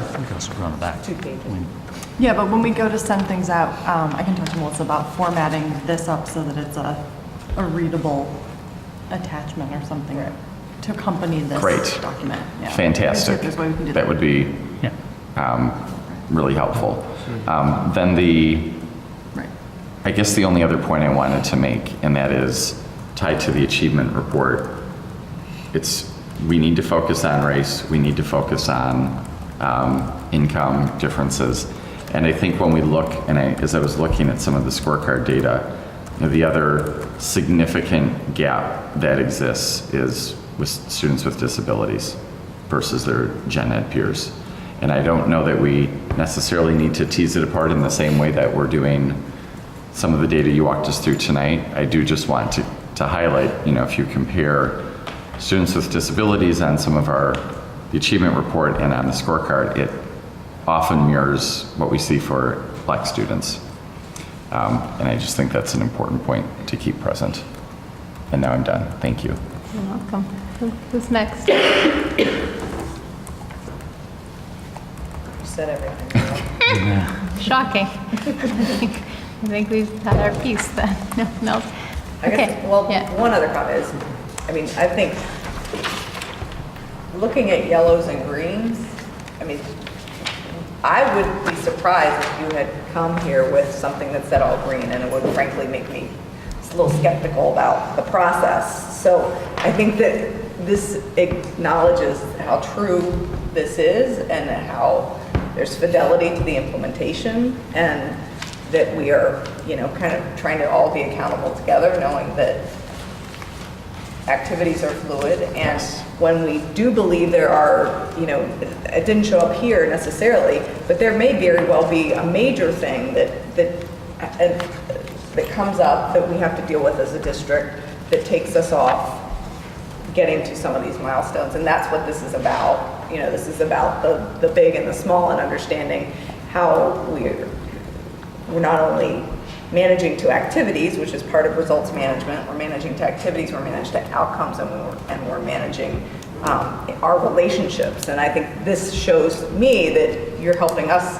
be good stakeholders and good governing body by helping us manage to what's happening and understanding kind of when we need to course correct and do. So I just appreciate that. And frankly, if we had to come with an orange or a red, we'd come with the honest assessment of why we're here with an orange or red and what we were doing instead, or what stood in the way, or what the barriers were. Great. Thanks. We now move on to our committee reports. Cradle to Career, Paul?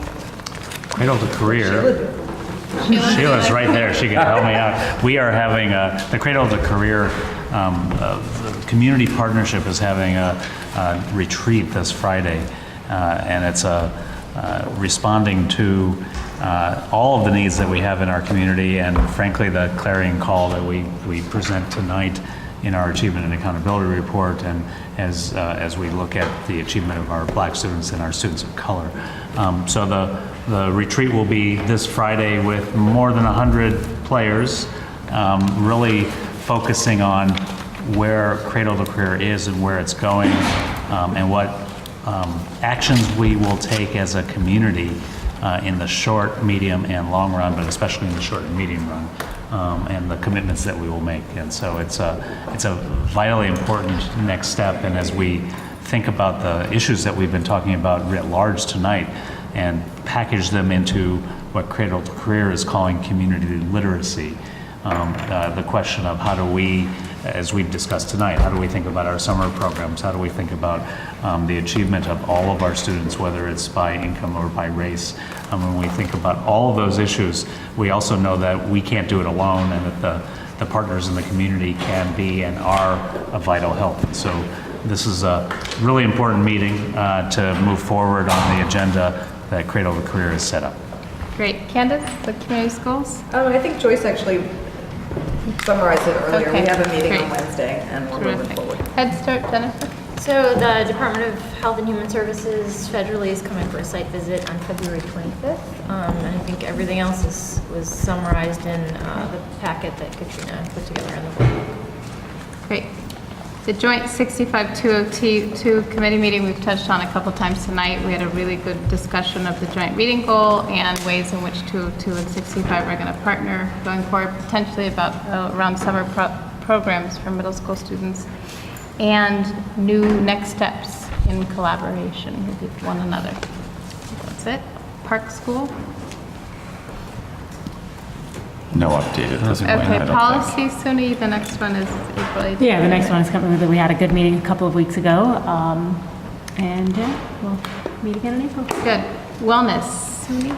We Good. have, yeah. All right. Informal presentation from the public. Yes. Yes, yeah. Please. And Candace, Tracy, can we ask a question on FYI or no? Can we ask a question on FYI?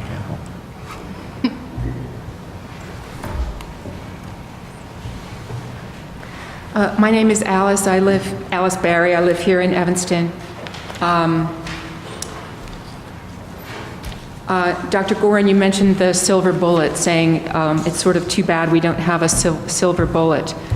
And I've been sort of sitting with that and thinking that it's possible we actually do have a silver bullet if we're willing to swallow it.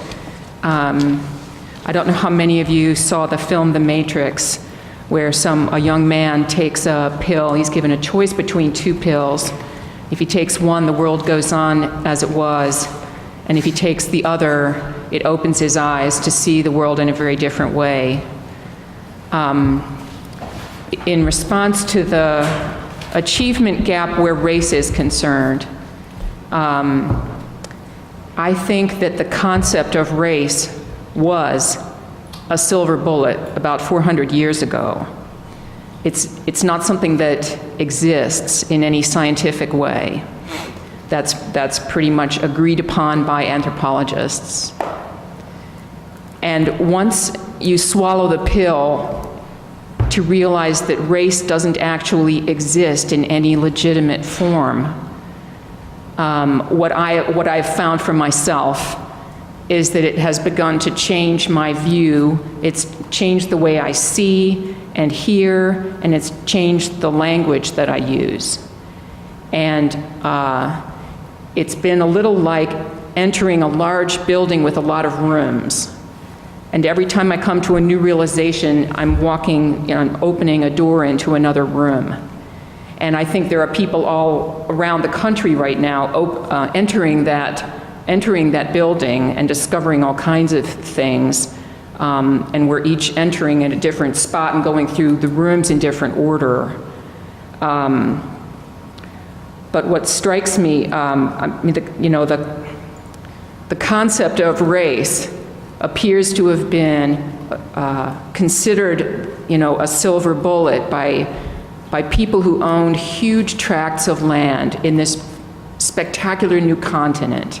And they needed labor, and they needed it bad. They needed a great deal of labor. And they began to use, over a period of years, they began to use that concept of race to basically steal labor, to grab people from Africa and elsewhere and force them to work for free. And so the opposite silver bullet possibly is to let that concept that race doesn't exist in any scientific way. When I swallowed that last year, I found that it began to change everything, like I said. The word Caucasian needs to go away. The Caucasus Mountains are a region, and the people who live in that region might legitimately be called Caucasians. But I don't live in that region, I'm not Caucasian. And the use of the word Caucasian implies that there's something scientific there, sort of mysterious and scientific. And it doesn't exist. Even the word white. I think, unfortunately, we're stuck with the words white and black for a while until we reach more equity to be able to measure kids who aren't doing as well and try to figure out why. But the whiteness doesn't exist. It's a created concept.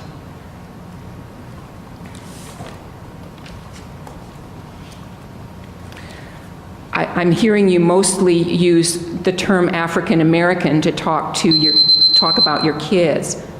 I believe, I have heard it said that in some families they really prefer the term black, because I have for example, I have a friend who is African American and she's white, quote unquote. Her ancestry is the Afrikaner people of South Africa. Her family came to this country because they couldn't stand apartheid. But she is technically an African American, but she's not dark. She's not dark-skinned. And I've heard people differentiate with President Obama to say he is not black. For many black families, as I understand, the term black means descended from enslaved people. And President Obama is not descended from enslaved people. I'm afraid I'm going to have to ask you to wrap it up because we're over our 3-minute limit. Okay, thank you. Thank you. I guess I'm going to invite you to swallow the pill. It's not an easy pill to swallow. And there are a number of resources to help with this right here in Evanston. The YWCA Racial Justice Program is excellent. They've got some real experts over there. Anyway, thanks for your Thanks very much. considering it. Anyone else? Okay, questions on FYIs? Yep, just on the suspension report, a comment and a question. Looking on page 285, when you see the 3-year trends for the middle schools, again, something I think to really celebrate, and I wonder about what's occurring at Chute and Nichols, because they have had a lot of success in decreasing their suspensions. So as other schools look to decrease, there might be some learnings there. The other question I had was on 283 for that same memo, which is, it said there were, besides Rice students, there were 11 cases out of 19 where ATS was not offered. And I'm just wondering if we know why. Are there, and I know the policy is newish still to the district. I had thought that that was one of the items on the checklist, that principals had to offer ATS as at least part of the solution. Yeah. So does anyone have, that is right. That's right. Do you have insight? Yeah, I do. I think there's two things that are going on, and I'll have to do some more digging. I've gotten from Peter's team the data file of all of the students. I reviewed that with a member of my staff that does the data entry. My suspicion at this point is that the large part of that is, it's not a data entry error, it's how we are filling out the suspension records that we're sending to families. That gets sent to us and that then gets entered into. And when ATS isn't specifically mentioned, it's entered in as not having been offered. So I think it's a data quality issue on the practitioner end of not completing those suspension referral forms. And so I think we're using those to report to parents, your child is not invited to school, instead of reporting all of the disciplinary interventions that are being used, ATS, in-school suspension, and out-of-school suspension. So I think that's the large majority of the problem, which I think we can fix very, very quickly. I do think there are probably also are some cases in there where we have not offered it, which is in contradiction to our board policy, and we'll work together with the principals and the assistant principals also, who are responsible for this, to make sure that in every case, with the exception of those students who are at Rice, to make sure that we're offering ATS as a part of that. It might be interesting, and not trying to create more work, instead of having it just sort of in the memo form, maybe having it in the table form by school for the other categories you talked about for ATS and the in-school suspensions, just to see some of that data as well, in addition to the out-of-school suspensions. And I recognize that might be something to work toward as opposed to having immediately. We frankly have a bureaucratic process where I ultimately see the letters that are going out, and if I don't see ATS in my quick skim, I'll circle them, say, John, what's up, and we'll go back and forth on this. So we can start to highlight this on a weekly basis, basically, and then move forward on it. Thank you. Sure, thanks. Had the same question. Any other FYI questions? Jennifer. So the professional learning report, it was great with everything else. I haven't read it probably as carefully as I wish, but one question that I had that actually echoes Paula's is, what level of teacher consultation and input went into this? I know it was a relatively short amount of time, but can you talk a little bit about that? The primary level of teacher input was in focus group conversations to give us feedback on the current quality of professional learning and the recommendations for future professional learning. And so we engaged 4 standing committees with essentially the set of questions that are included in the report about, share with us the most successful, the most impactful professional learnings in the last 2 years. What were the qualities? How would you advise us to focus professional learning going forward? And what are the attributes of high quality professional learning for impacting the practice? And then that information was taken and put into that section of the report. And as I mentioned earlier, when I put that data together, there's a good deal of alignment between what the joint committee had said, about a year and a half ago, what the committees were saying and what best practices were saying, which is then kind of the reasoning for moving forward with some of the recommendations from, standards from learning forward, things along those lines. Gotcha. Would you answer that question? Like if Paula were here and you were answering the question, would that be the Paula same? and I did discuss that today. Their request, would be to, as we discussed it today, would be to ensure that as we're moving forward, that they have an increased amount of voice in how we go forward enacting that plan. And as a board, do we talk about this anymore, or is this now that's put to bed? I don't know the answer to that question. I don't know the answer either. Yeah, that's ultimately up to you. When we bring So the ball's back in our court. I think or is it put to bed? I don't know the answer to that question.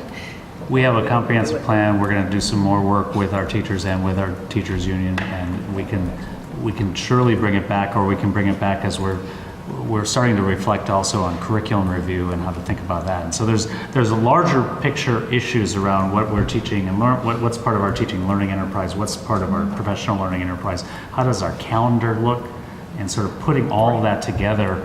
And again, at this late hour, I don't know exactly how we would bring it back, but I think we can bring component parts back or resource. We'll figure it out. Yeah, and depending on the direction, I'm also open to individual conversation as well. All right, Candace, come on. No. I know you want. When we bring it back with the calendar and everything, I'll raise my hand. All right. Thank you very much. There's no more business before the board. This meeting is adjourned.